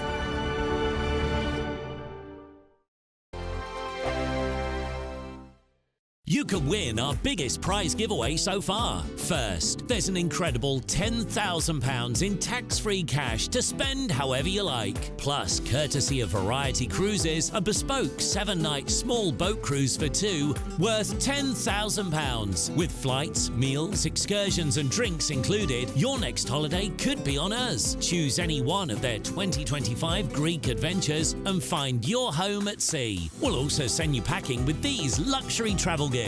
For a chance to win a prize worth over £20,000, text prize to 63232. Text costs £2 plus one standard network rate message, or post your name and number to GB04 PO Box 8690 Derby DE1 9TT. UK only. Entrance must be 18 or over. Lines close at 5 p.m. on the 26th of April. Full terms and privacy notice at gbnews.com/win. Please check the closing time if listening or watching on demand. Good luck. I'm Christopher Hope. And I'm Gloria Di Piero, bringing you PMQs live here on GB News. Whenever Parliament is in session on a Wednesday at midday, we'll bring you live coverage of Prime Minister's questions. We'll be asking our viewers and listeners to submit the questions that they would like to put to the Prime Minister, and we'll put that to our panel of top politicians in our Westminster studio. That's PMQs live here on GB News, Britain's election channel. I'm Michelle Dewberry, and I'm not here to tell you what to think. I'd much rather hear what you have to say. So send in your opinions to gbviews@gbnews.com. Keep them clean, and you never know, I might read them out. With my panel here on Jubes & Co, we debate, we get stuck into the issues of the day on a show where all views are welcome, especially yours. GB News, the People's Channel, Britain's news channel. 2024, a battleground year. The year the nation decides. As the parties gear up their campaigns for the next general election. Who will be left standing when the British people make one of the biggest decisions of their lives? Who will rise? And who will fall? Let's find out together. For every moment, the highs, the lows, the twists and turns. We'll be with you for every step of this journey. In 2024, GB News is Britain's election channel. GB News is the home of free speech. We were created to champion it, and we deliver it day in, day out. Free speech allows us all to explore and debate openly the issues most important to us, our families, and of course, the British people. Having challenging conversations to enlighten each other. Which is why we hear all sides of the argument. We are the People's Channel. We will always stand by the freedom to express yourself. On TV, radio and online. This is GB News, Britain's news channel.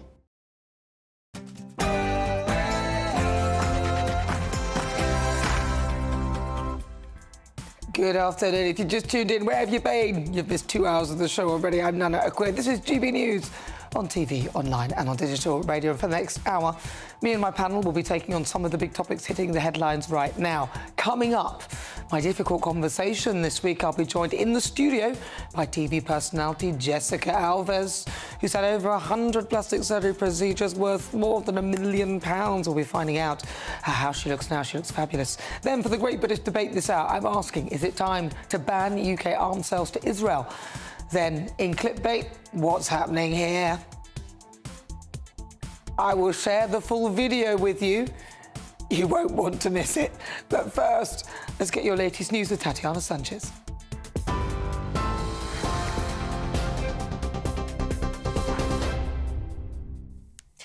Nana, thank you. The top stories. Storm Kathleen has brought strong winds and a provisional highest temperature of the year so far after a recording of 20.9 degrees Celsius in Suffolk.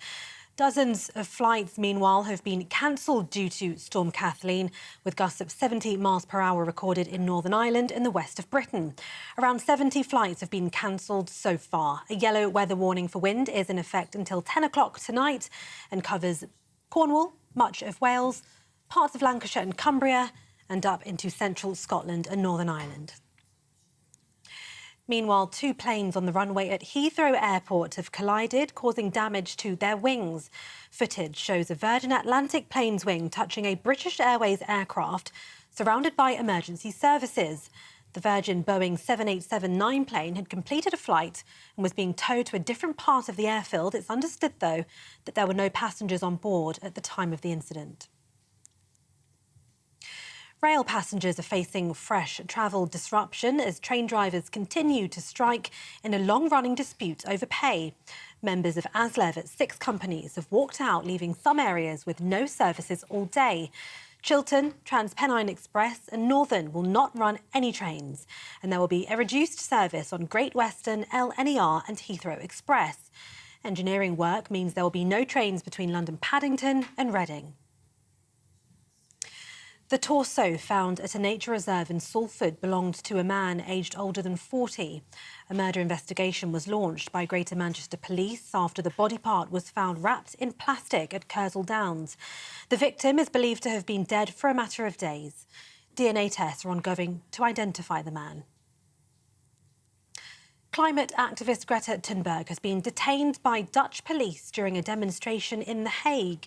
Thunberg was put in a large bus by officers along with other protesters who tried to block a major highway into the administrative capital of the Netherlands. The 21-year-old activist was protesting against the Dutch government's fossil fuel subsidies. A Conservative MP says he was the first whistleblower to alert police to the parliamentary honey trap sexting scandal. Bosworth MP Dr Luke Evans says he was the victim of cyber flashing as the Met Police launched an investigation into unsolicited messages with Leicestershire Police. On Thursday, Tory MP William Bragg told The Times he'd sent intimate pictures of himself to someone on a gay dating app and was then manipulated into providing colleagues' phone numbers. So far, around a dozen MPs, staff and journalists are known to have been targeted. The first set of messages I got was on a day I was with my wife, and I got a one-time open photo on WhatsApp of an explicit image of a naked lady. As soon as I got these, the next day I reported it to the police, the authorities and the chief whip. 10 days later, I got another set of messages. This time, however, I was sat with my team in the constituency office, so we were able to record the conversation and catch photos and videos of the messages coming through, including another explicit female image. I've put my name up to say, well, I hope others come forward. I'm just pleased I blew the whistle, reported it to the authorities, and it's now being looked into. Nearly £17 million worth of drugs has been seized by the Royal Navy after it intercepted smuggling speedboats in the Caribbean Sea. Across 2 operations, HMS Trent seized 200 kg of cocaine following a port visit to the island of Martinique.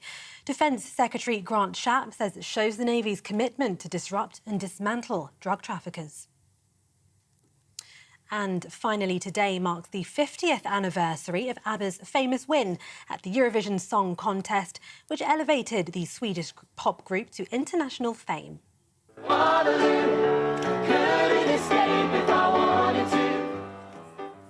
Their fans gathered today at London's Waterloo station to pay tribute by singing the song that won them the contest. ABBA won the music competition with their smash hit Waterloo back in 1974. For the latest stories, you can sign up to GB News Alerts. Just scan the QR code on your screen or go to gbnews.com/alerts. Now it's over to Nana.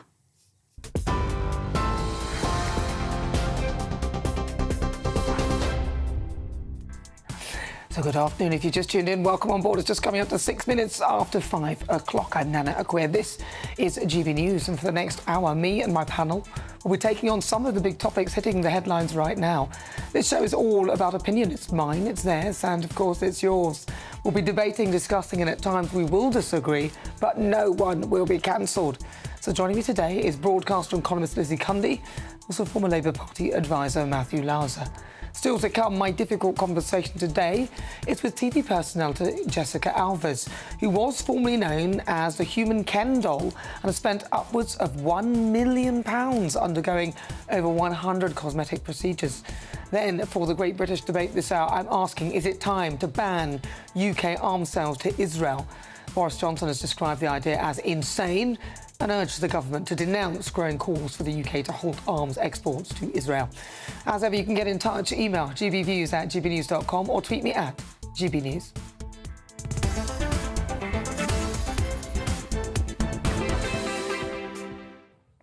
So it's time now for this week's difficult conversation. And today I'm joined by a British-Brazilian television personality, Jessica Alves. Jessica was formerly known as the Human Ken doll and has spent over £1 million undergoing over 100 cosmetic procedures to change not just her appearance, but her gender. Born Rodrigo Alves in Sao Paulo, Brazil, she moved to London at the age of 18 and has been making headlines ever since. Now, Jessica made a splash on Celebrity Big Brother in 2018, and as one of the most colourful and entertaining characters in the showbiz scene, she's become a fixture on the red carpet, and I'm delighted to say that Jessica Alves joins me live in the studio now. Jessica, thank you so much for coming. It's so nice to see you. Thanks for inviting me. Well, you look fabulous. Crikey. Thank you. Thank you very much. So talk to me, because the last time I looked, I think it was only last week, you were announcing that you finally finished all these amazing procedures that you've done. Mm-hmm. Talk us through, why did you first of all choose to change your gender? And then also, you know, now you've got through the procedure, do you feel like that you've finally finished and you're where you want to be? Changing gender is a big decision. It wasn't a choice, it was a condition. And I regard it as a medical condition, so I had to address it medically. And I started my transition 6 years ago, first with psychological treatment and also hormone therapy, followed by plastic surgeries, aesthetic surgeries, and gender reassignment surgery and voice code surgery. So I did everything that I could possibly do with the help of amazing doctors around the world and the support of my friends and family to be a woman and to be the woman that I am today. And I'm happy. Yeah, well, that is the main thing. But how are you funding it? £1 million? I can't even dream of that. It was spent not in one go. I'm 40 years old. I started having plastic surgeries when I moved to the UK at the age of 18. And it was not all at one go. So I would say I would have a surgery every 6 months. But even back then, I knew I was a woman. My mind, my spirit, my soul has always been very much female. And I struggled with my gender identity throughout being a child, throughout my teenage year. And because not being a biological woman back in the day, I was very much physically bullied, verbally attacked. And I didn't understand why. So what was wrong with me?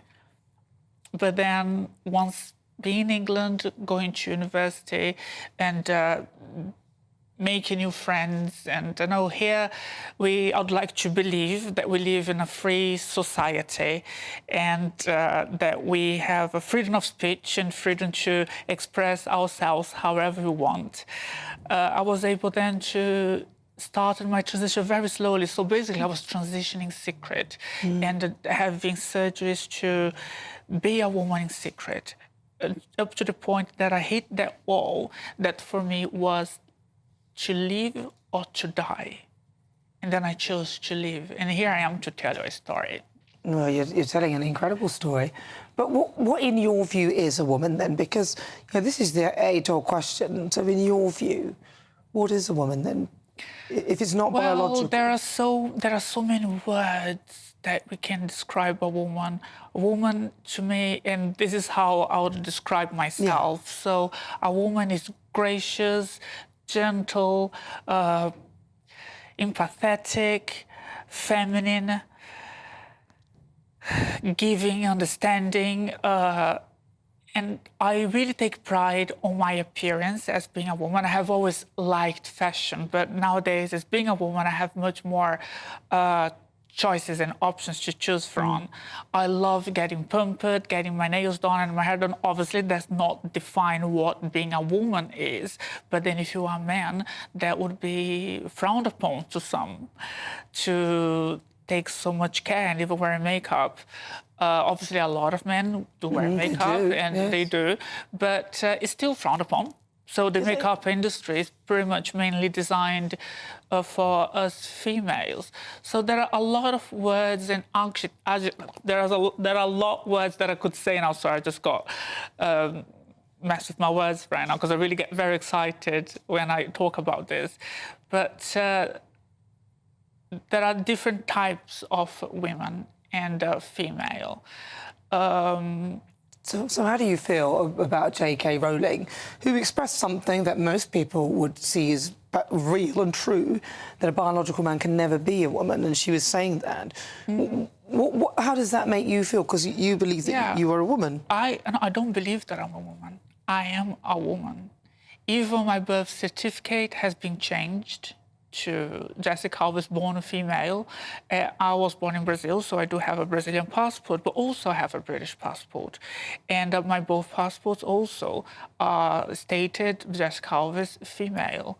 And I am a woman in my mind, in my soul, in my appearance, in my body, in the touch of my skin. When I wake up in the morning and I look myself in the mirror to brush my teeth like everybody, I see the image of a woman.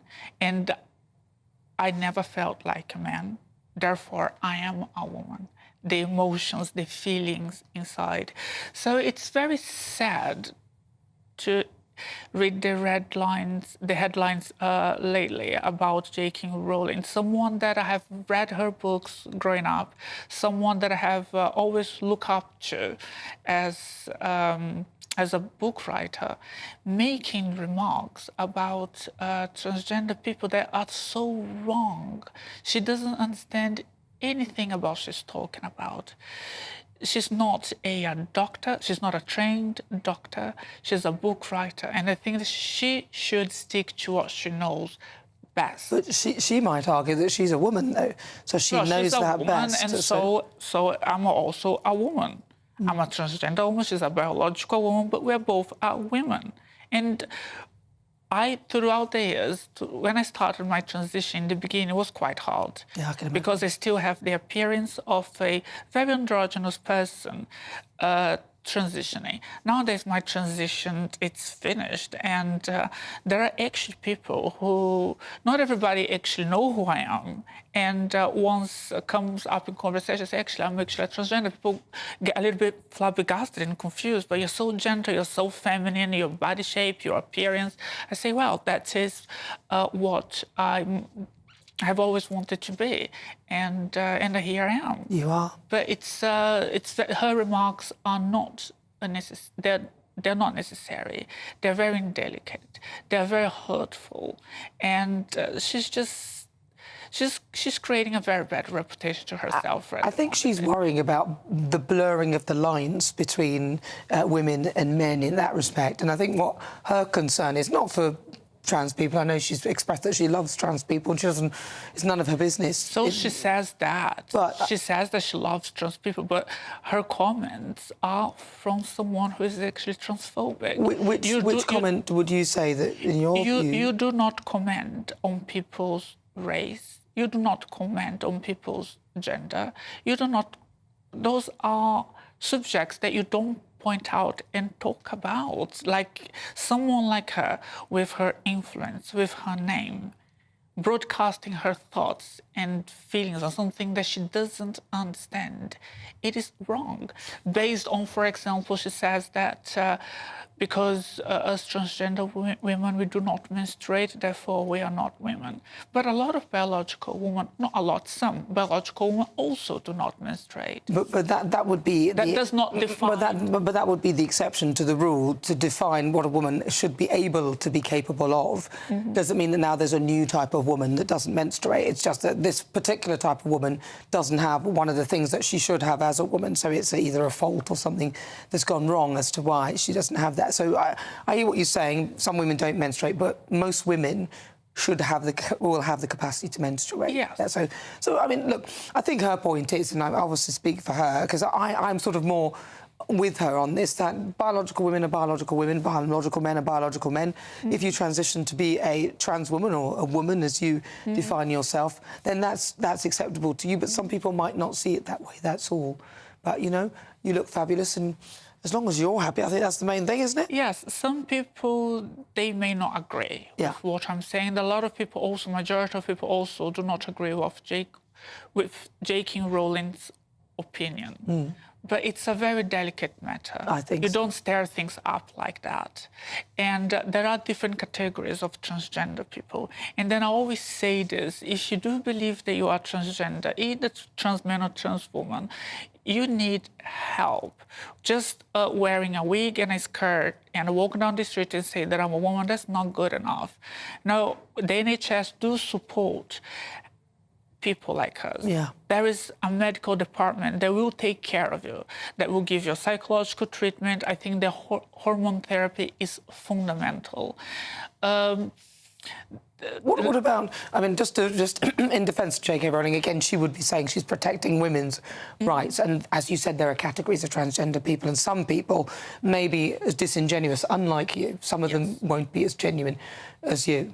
Sorry, you were saying about the hormones and things like that. What are your thoughts on the fact that now people under the age of, I think it's 16 or 18, won't be able to access those hormones before that age? What do you think? Do you think that's the right thing? I think that's not the right thing. Oh, you don't think so? No. Going back in time, growing up in Brazil back in the 80s when I was born in the 90s, if we have the knowledge that we have nowadays implemented back in the day, I wouldn't have to go through so much surgery. I'm not a plastic surgery ambassador, by the way.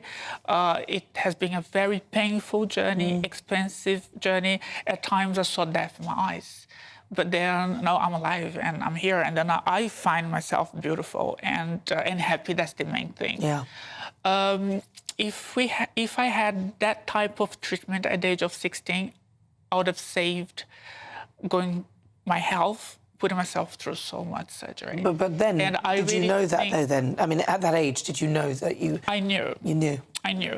But anyone in this country who are a teenage, 13, 14, 16, that feel within themselves that the gender they are assigned at birth is not theirs, they need psychological help. And the hormones are fundamental before anything. But again, a lot of these things haven't had the longevity of time to test whether they're fundamentally safe. And, you know, it could be argued that the earlier you introduce things, that it's literally experimental testing because they don't know. They haven't been around long enough, haven't been in people long enough for us to know. And some of the things that are irreversible. And the thing is, there are many people now detransitioning or wishing that they hadn't done it so early. So my thoughts are, if people want to do it, they should do it after 18 or, I know, puberty, but... But simply because they haven't had the appropriate medical support. If they had the psychological assessment prior and during their hormone therapy, they will not be regretting at a later stage. I'm 40 years old. I started my transition when I was 34, 35, and I wish that I started much earlier. But it's easy to say that, easier to say it when you're older, to look back. If you were younger and you did it and you regretted it, then you've got to live with it. So that's why in my view, if people want to do that, that's, hey, listen, each their own. I'm happy if they're happy. But my bottom line is that at least when you're older, you can then make that decision with all the facts in front of you. Yeah, but I don't see transitioning as a choice. So basically what you are saying, Nana, it is as if transitioning is a choice. For some people who are actually a little bit confused without having the support of their family or medical support, it may be a choice, but to majority of us, it's not. Yeah. I have always seen that as a medical condition that I got addressed. Yeah, understood. So it was not a choice. For me, my choice was to live and die. I chose to live in here. You chose to live. Can we take a look at Jessica, because we want to see how you look. So you're going to stand up for us. This is you've had all the surgery done. This is the fabulous Jessica Alves. Look at her. Wow. There's a mic box on. There's a mic box. I dropped the mic. So there we go. So that's your almost £1 million of surgery. It's finally done. Briefly, what's your next move and where can people follow you? Well, people can follow me on my social media. It is Jessica Alves UK. And I have been here in this country for so many years, but I'm often traveling. I have been doing TV now for the past 15 years, so I do it around the world. So you can flick channels, you see me here, you see me in Italy and Spain, France, pretty much everywhere. It's something that I really love doing, communicating with the public and being a positive role model. Jessica Alves, thank you so much. Thank you. It was really good to talk to you. Likewise. That is Jessica Alves. This is GB News. That was my difficult conversation. Still to come, clipbait. What's happening here? I'll share the full video later this hour. You won't want to miss it. But next, it's time for the Great British Debate this hour. And I'm asking, is it time to ban UK arms sales to Israel?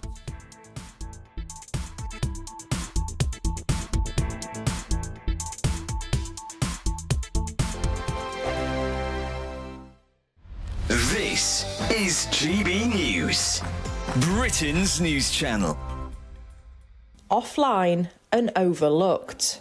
That's what Age UK say millions of British pensioners are. Why? Because they cannot or won't access the internet. It's leading to digital exclusion. So the charity's campaigning for public services like banks, utilities and even the NHS to maintain a more human approach. Everything's online. People assume you've got a smartphone with a mobile number and an email, and without that you don't exist in this world anymore. We've got to try and get the government to see that it's so important to make people feel that they belong, because there's a feeling that the older generation just feel that they're forgotten, they're in the way, and we already know that anyway, but it's just another reason for them to feel that they're not wanted. They'll just accept it and they'll say, well, that's it, I can't do it anymore, and that's it, whereas other people would be really kicking and screaming. So we need to be the voice for older people. Despite digital technology playing an increasing role in our lives, around 1 in 5 over 65s in the UK don't use the internet. Thornycroft Centre in Pontefract, West Yorkshire, provides a space for this age group to socialise and get help to go online. I'm not that good with mobiles, so when you mention anything about online, I ain't a clue what you're talking about. The closure of thousands of banks is also detrimental to the older generation. A lot of our members what come, they tend to use cash. They don't like to use bank cards. I think a lot of it's trust or the lack of knowledge. They don't understand how it works. I think they're very vulnerable as well with online. It's really important that they're aware how to use it and how to use it safely. So, in an online era, it's still crucial for many to have an offline option.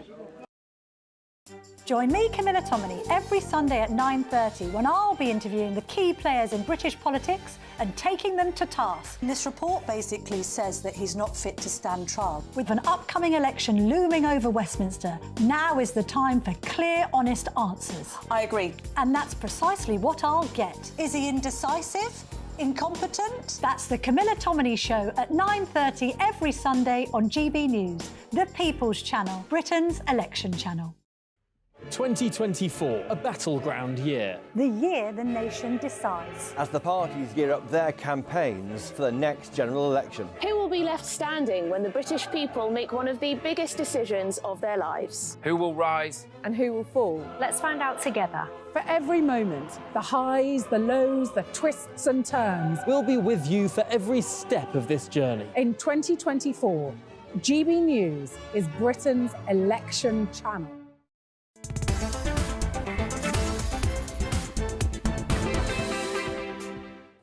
Hello, good afternoon. If you just tuned in, where have you been? You've missed 2.5 hours of the show. But, well, not quite as fine. I'm Nana Akua. This is GB News. We are live on TV, online and on digital radio. It's just coming up to 25 minutes after 5 o'clock, and it's time for the Great British Debate this hour. And I'm asking, is it time to ban UK arms sales to Israel? Following the deaths of 7 aid workers, including 3 Brits, in an Israeli airstrike on Monday, MPs from all major parties and hundreds of lawyers have called on the government to end arms exports to Israel. But Boris Johnson has condemned the idea, labelling it insane because it would imply that the UK was willing the military defeat of Israel. The former Prime Minister also criticised Foreign Secretary Lord Cameron for not publicly dismissing the idea. So for the Great British Debate this hour, I'm asking, is it time to ban UK arms sales to Israel? Well, to discuss this, I'm joined by Chairman of the National Jewish Assembly, Gary Mond, also former Labour spokesperson, James Mathewson. James Mathewson, I'm going to start with you, James.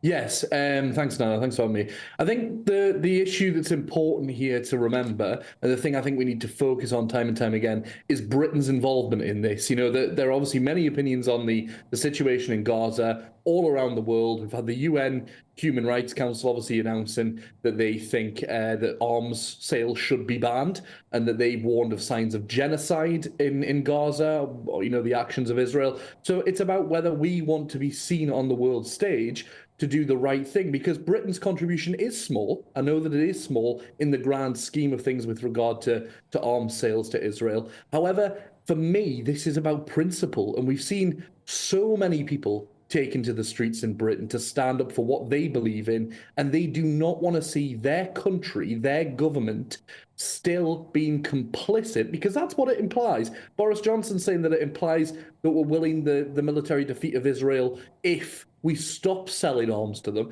That's not true. What is true is that it implies when you continue to sell weapons to somebody who is misusing those weapons, to put it lightly, misusing those weapons, 33,000 people dead, children dying every day. You know, when we've got a situation like that, you cannot just continue to justify the use of those weapons. So for me, it would be more of a principled stand for the UK government to say, no, we do not tolerate that use of weapons in those ways, and we're withdrawing the right to sell arms. Are you OK with the high licence percentage of arms that we license to Qatar? Because it's much bigger than Israel. Because it's 0.02, and you know who's behind Hamas. Obviously, the leaders for Hamas are in Qatar, which is what we know. So you're all right with that. Let's go to Gary Mond. Gary Mond. Firstly, I want to give your viewers a piece of information. You mentioned there's 600 lawyers who've signed a letter saying that it's illegal for Britain to carry on supplying arms to Israel. There is another letter that's been produced over the last 24 hours, and so far there are 800 lawyers who are saying that it is perfectly legal for Israel to, for the UK to supply arms to Israel. And we, of course, wait at the final verdict on this. So that's the first thing. Secondly, there is a war going on. And in a war, there are going to be lots of casualties, lots of civilian casualties. The actual ratio of civilian casualties to terrorist casualties is roughly 1 to 1, which is incredibly low in this type of conflict. And so we have to also look at what is in Britain's best interest. In Britain's best interest is the eradication in the Middle East of Islamic fundamentalism. Unless we succeed in doing that, there's no possible future for peace in the region. And that is what Israel's trying to do, and this country must do its very best to support Israel in that regard. But what would you say to James's point about being complicit? And he did point to the 33,000, which I understand may be Hamas figures, but admittedly, thousands of people would have been killed. Well, I would just point out that this is a war, and in a war, tragically, civilians do die. And yet the proportion of civilians compared to the proportion of terrorists who are being killed, thanks to Israel being, in my view, the most moral army in the world in comparison to other countries, is incredibly low. That's what I would say to him. James, your thoughts? Yeah, I mean, I was obviously prepared for Gary's comments coming on here, but I mean, that's absolutely despicable, to be honest. What you've just done there, Gary, is justify the murder of children because terrorists are also dying. You are aware there's a way to do this without both situations being true, and in Britain's best interests. Yes. Britain's best interests. British civilians have just been killed by Israel. There is an easy way to do this, and that is for Hamas to surrender.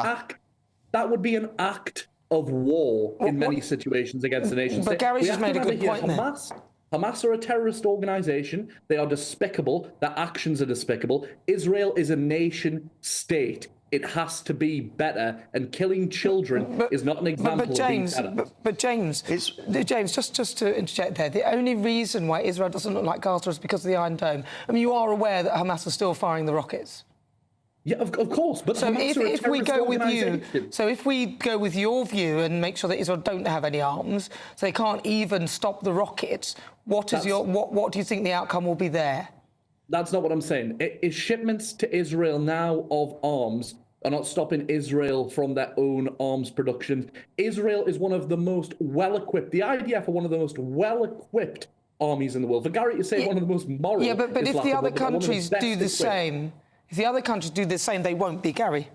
The other countries are for them to decide. I'm saying what Britain should do, because Britain's contribution is small, but it should be making this moral statement and saying, you're not using weapons we give you to kill children, and you're certainly not using them to kill British civilians. No, final word to Gary. The weapons are being used to help kill Hamas terrorists. We have to eradicate Hamas. Obviously, every genuine civilian death is regrettable, and Israel seeks to minimise those. But it must absolutely wipe out Hamas. That is the first and foremost objective, and to free the hostages. They're not regrettable. They're a moral evil. It's a moral evil to kill children. It's not regrettable. Well, you should tell that to Hamas as well. Try telling that to Hamas. And what did Hamas do on the 7th of October? Tell it to Hamas. They Hamas murdered children. Hold on, one at a time. They murdered children in front of their parents. That's what Hamas did. Gary, I'm going to give you a final... James, to give you a chance to respond to that. Yeah, but it's awful. But if you take... Sorry, go on. They are awful. They're disgusting. Hamas are a terrorist organisation. They have committed the most heinous and disgusting crimes known to man. That does not justify a nation state to respond like for like. Look what the Taliban did to people. We didn't do that in Afghanistan. We did not respond with brutality in the same fashion. Earlier, it has James, to be better, and it has to be better than this. Earlier, you did say that there's a better way. You did say at the very beginning, and I wanted to ask you very briefly. You've got 10 seconds. What is that better way? The better way is for Netanyahu's government to actually get these hostages released. so they can start bringing about a peace negotiation. There is no evidence they are even bothering themselves to do that. They are hell-bent on the destruction with all of respect, Gaza. it's down to Hamas to give them back, and they have asked. Listen, thank you so much, Gary Mond, Chairman of the National Jewish Assembly, and also James Matthewson, former Labour spokesperson. Wow, this is GB News. We are the People's Channel. Still to come, we'll continue with the Great British Debate this hour. I'm asking, is it time to ban UK arms sales to Israel? You'll hear the thoughts of my panel, Matthew Larser and Lizzie Cundy. But first, let's get your latest news with Tatiana Sanchez.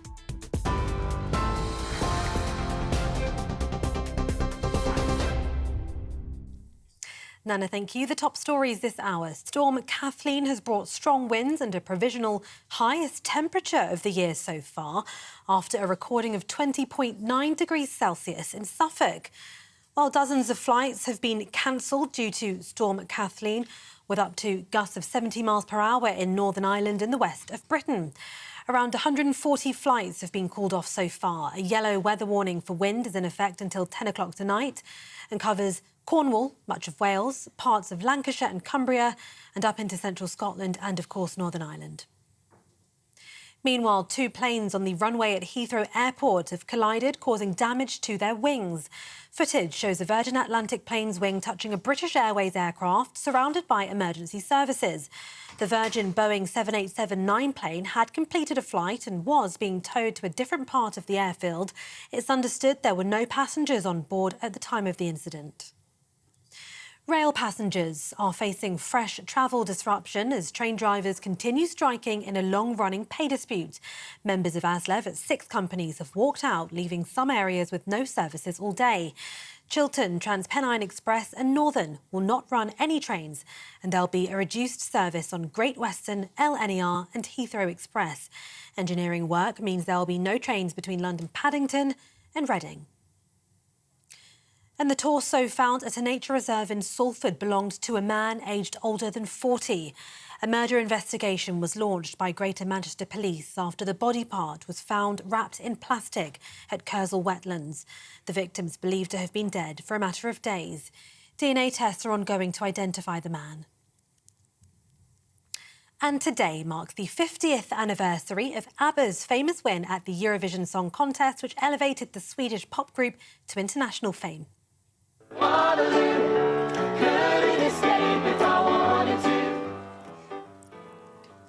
Their fans gathered today at London's Waterloo Station to pay tribute by singing the song that won them the contest.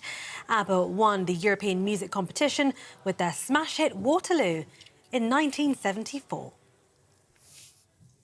For the latest stories, you can sign up to GB News Alerts by scanning the QR code on your screen or go to gbnews.com/alerts. Now it's back to Nana.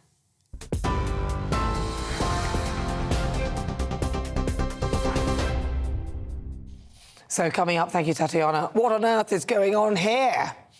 And whose birthday are they celebrating? I'll reveal all in clickbait. Next, so we'll continue with the Great British Debate this hour, and I'm asking, is it time to ban arms sales to Israel? Dubes & Co. Weekdays from 6 p.m. You think this country needs new gas power stations. Apparently, this will all be about trying to get some form of energy security. Rishi Sunak has upset people today with this suggestion, people saying that actually this would do more damage to climate change than it would do good. Where are you on it, Richard? I'll tell you exactly where. We need a lot more gas power stations and nuclear power stations because quite often the wind doesn't blow and the sun doesn't shine. Last week, we imported 16% of all our electricity because we haven't got enough capacity in the UK, and we're now totally over-reliant on renewables. The part of the problem is the lack of storage capacity, which the government has finally got round to addressing. I think this as backup is actually quite a sensible idea. But they are not doing anything, as far as I can tell. At the moment, it will be retrofitted to have storage capability, which seems to be utterly bonkers. I mean, anyone who's got solar panels, you know very well you're storing up energy. So it's about storage as much as production. And they could have gone, 20 years ago, we could have had nuclear power. We could have done more. We haven't looked far enough ahead in the future, and we are in grave danger of making the same mistake. I mean, the other side of this is, what is the difference going to be? Blackouts are you know, they're irritating and... Irritating? It'd be disastrous. It would they destroy would be our now. economy. Well, they would be now, but, you know, some of us remember 3-day weeks and things like that. And in fact, you know, I grew up thinking that everybody had, you know, at least a couple of days a week when they had to eat off a Primus stove and things. This is, again, I don't want to harp on, but this is one of the problems in the politics in our country, isn't it? So many politicians, they just think in election cycles. Absolutely. They just think, what can I do and say to get my own backside re-elected at the next general election? They're not always looking ahead at, actually, politics aside, what is genuinely the best thing for this country.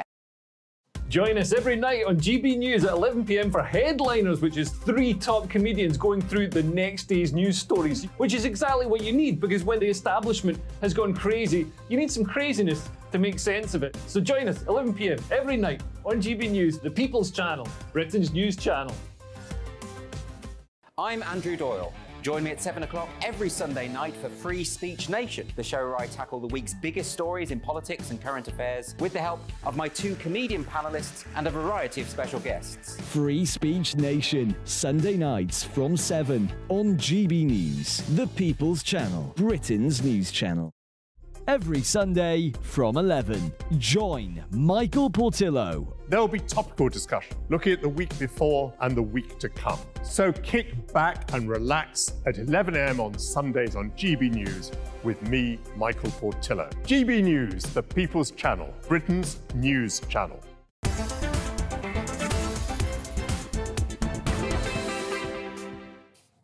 Good afternoon. It's just coming up to 39 minutes after 5 o'clock. I'm Nana Akua. This is GB News. We're live on TV, online and on digital radio. It's time now for the Great British Debate this hour. I'm asking, is it time to ban UK arms sales to Israel?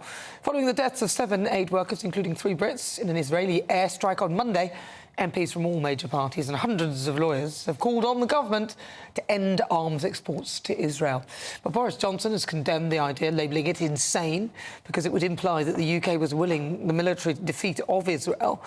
And the former Prime Minister had also criticised Foreign Secretary Lord Cameron for not publicly dismissing the idea. So for the Great British Debate this hour, I'm asking, is it time to ban UK arms sales to Israel?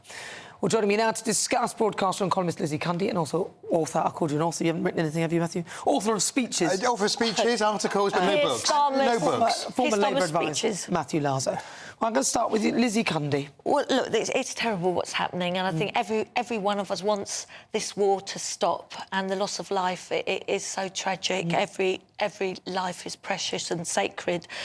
But Lord David Cameron and many other international commentators have never been to war. Sadly, mistakes are made, and it usually means loss of life. That's war, sadly.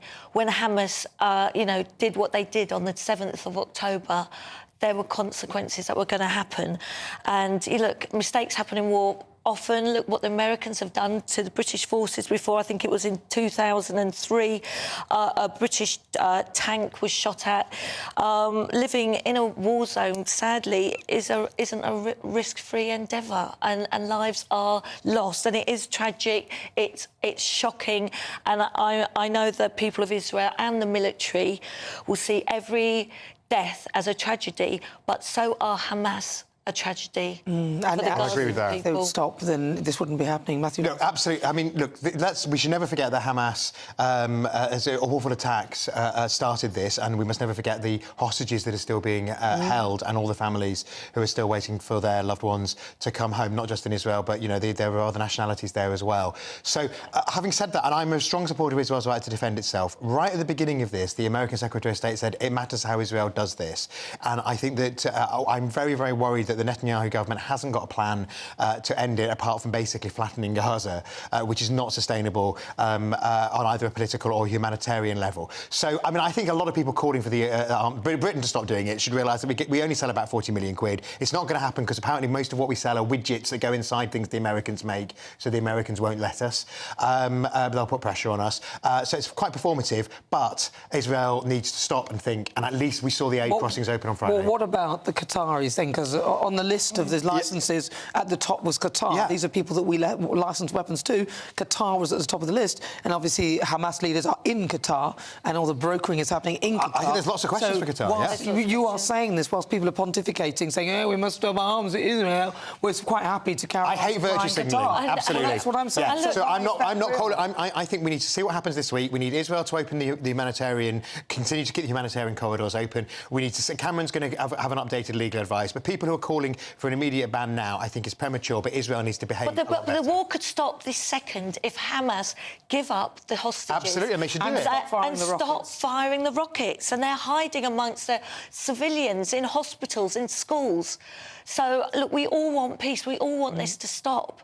But Hamas could do it this second if they wanted to. Absolutely, but in the absence of doing that, Israel has to prosecute the war in a way that's in line with international law, because I want Israel to have the moral high ground after the appalling attacks in October. I want Israel to have supporters around the world, and I don't want to see it losing political support. Well, you know, well, listen, I just think that this is ridiculous, that people who are not involved within the war or not ever experiencing a war zone saying that these people should literally will stop supplying Israel when they're more than comfortable supplying. Yeah, he is playing games. More than happy supplying people like Qatar and others who are probably supplying Hamas. Exactly. So I just find it all a bit ridiculous.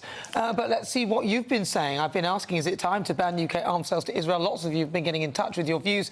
Henry says, I believe very strongly that we should continue to support Israel. They are defending themselves in a war started by Hamas. Sadly, in war, people are hurt. Israel has explained what happened and punished their people who made the mistake.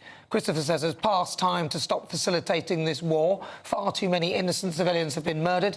It's clear they are not interested in the lives of civilians. Enough is enough. David said absolutely not. Israel sell far more defence-related items to us. And can you imagine how that would go exactly? We rely on their sales to us for our armed forces. It would be madness. This is a war that Israel is fighting for their very existence.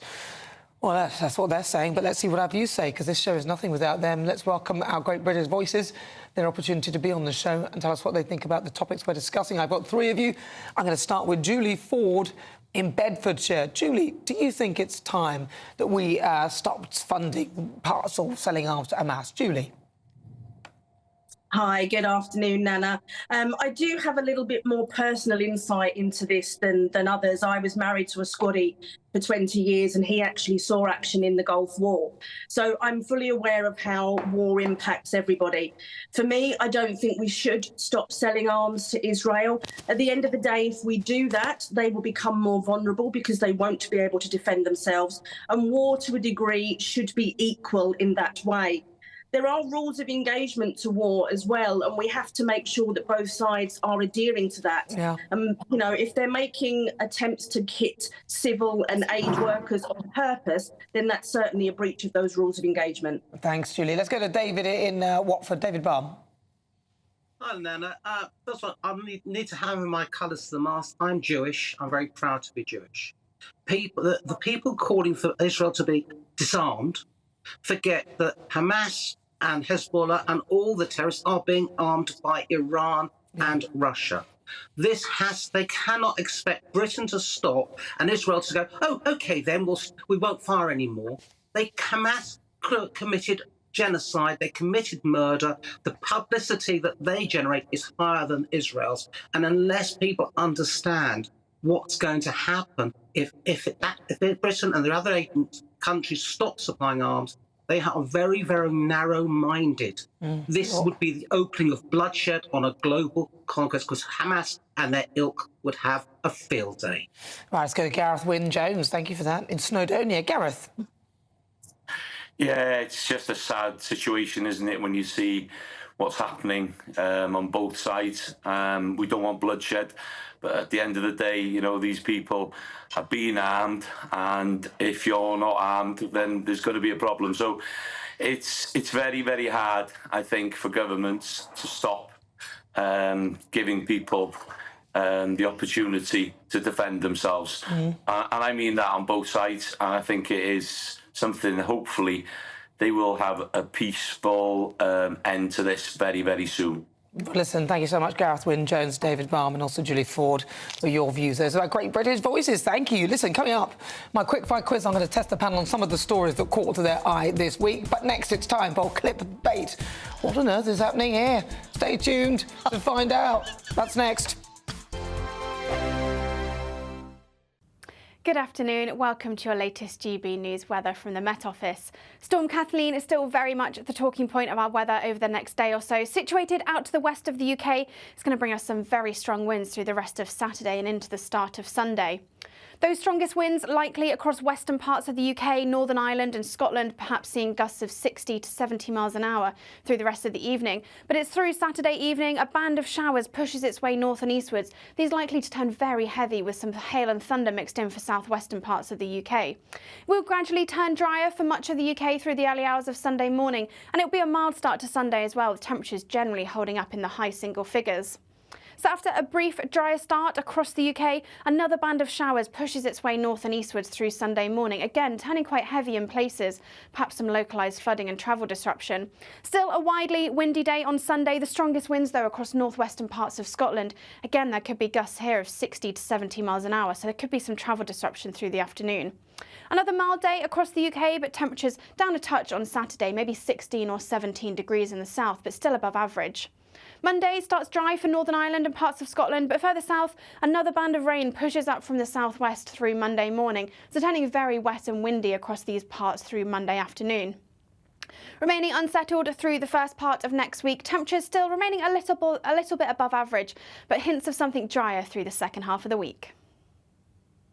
Join me, Camilla Tominey, every Sunday at 9:30 when I'll be interviewing the key players in British politics and taking them to task. This report basically says that he's not fit to stand trial. With an upcoming election looming over Westminster, now is the time for clear, honest answers. I agree. And that's precisely what I'll get. Is he indecisive?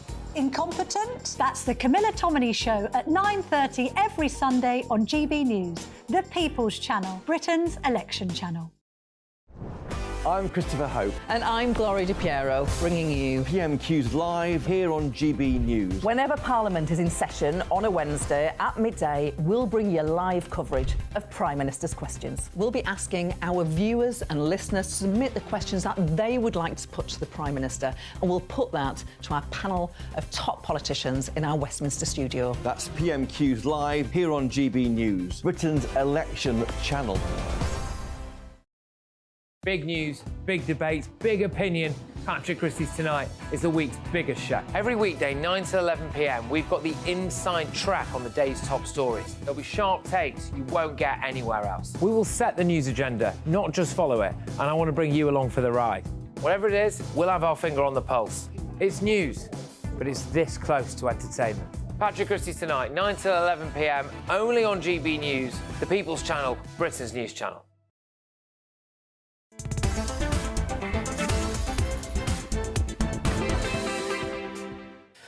Good afternoon. This is coming up to 49 minutes after 5 o'clock. This is GB News. We are the People's Channel. It's time for the quickfire quiz, the part of the show where I test the panel. What about my quick clickbait, though? I thought I was going to do my clickbait first. Oh, yes, here we go. Right, let's do clickbait first, though. Let's do... Which one are we going to do, man? Click. Oh, we could say the clip video. Clickbait. We'll do clickbait. That's what's next. Right, so it's time for clickbait. So let's have a look. Stay tuned. Find out, though. Let's show you what is happening here.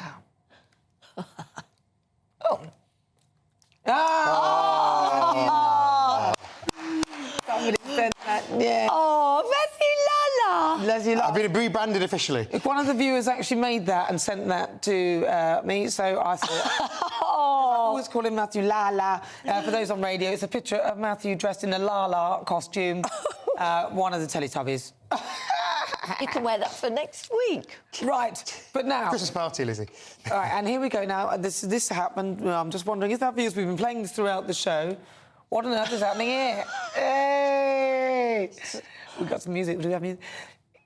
In fact, it is... We are at Nigel Farage's party.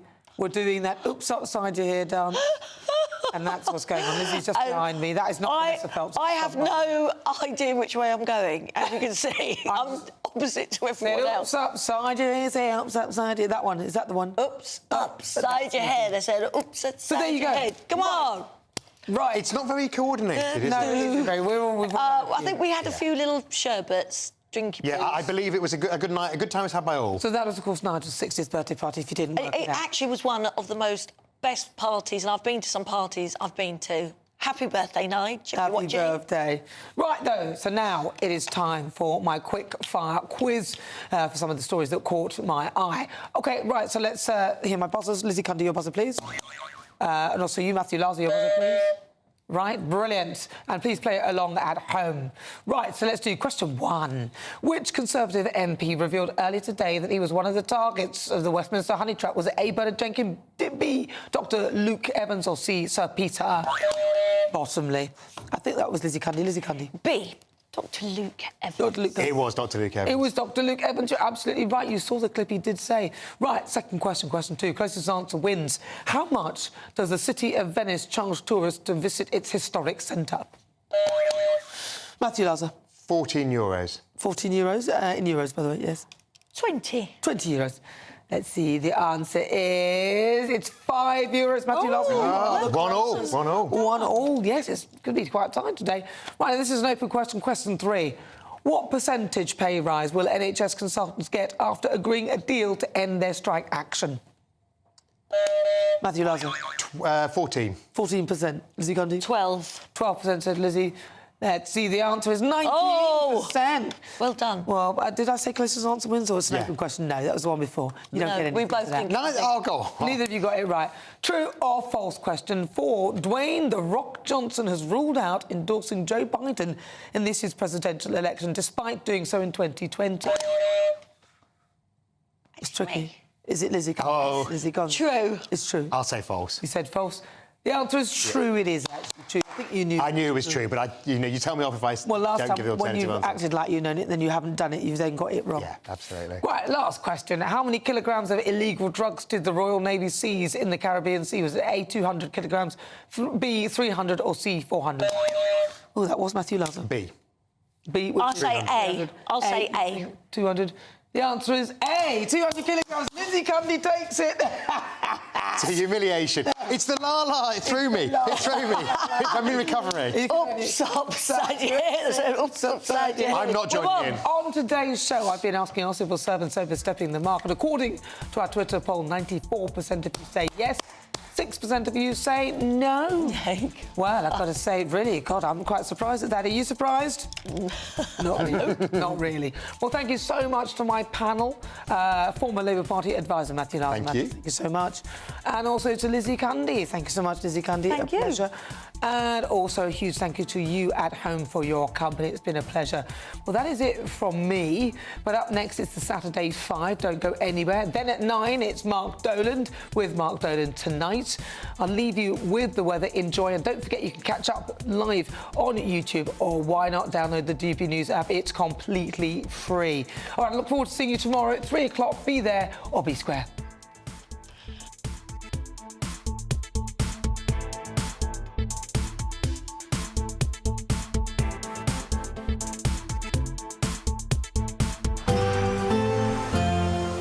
A brighter outlook with Box Solar, sponsors of weather on GB News.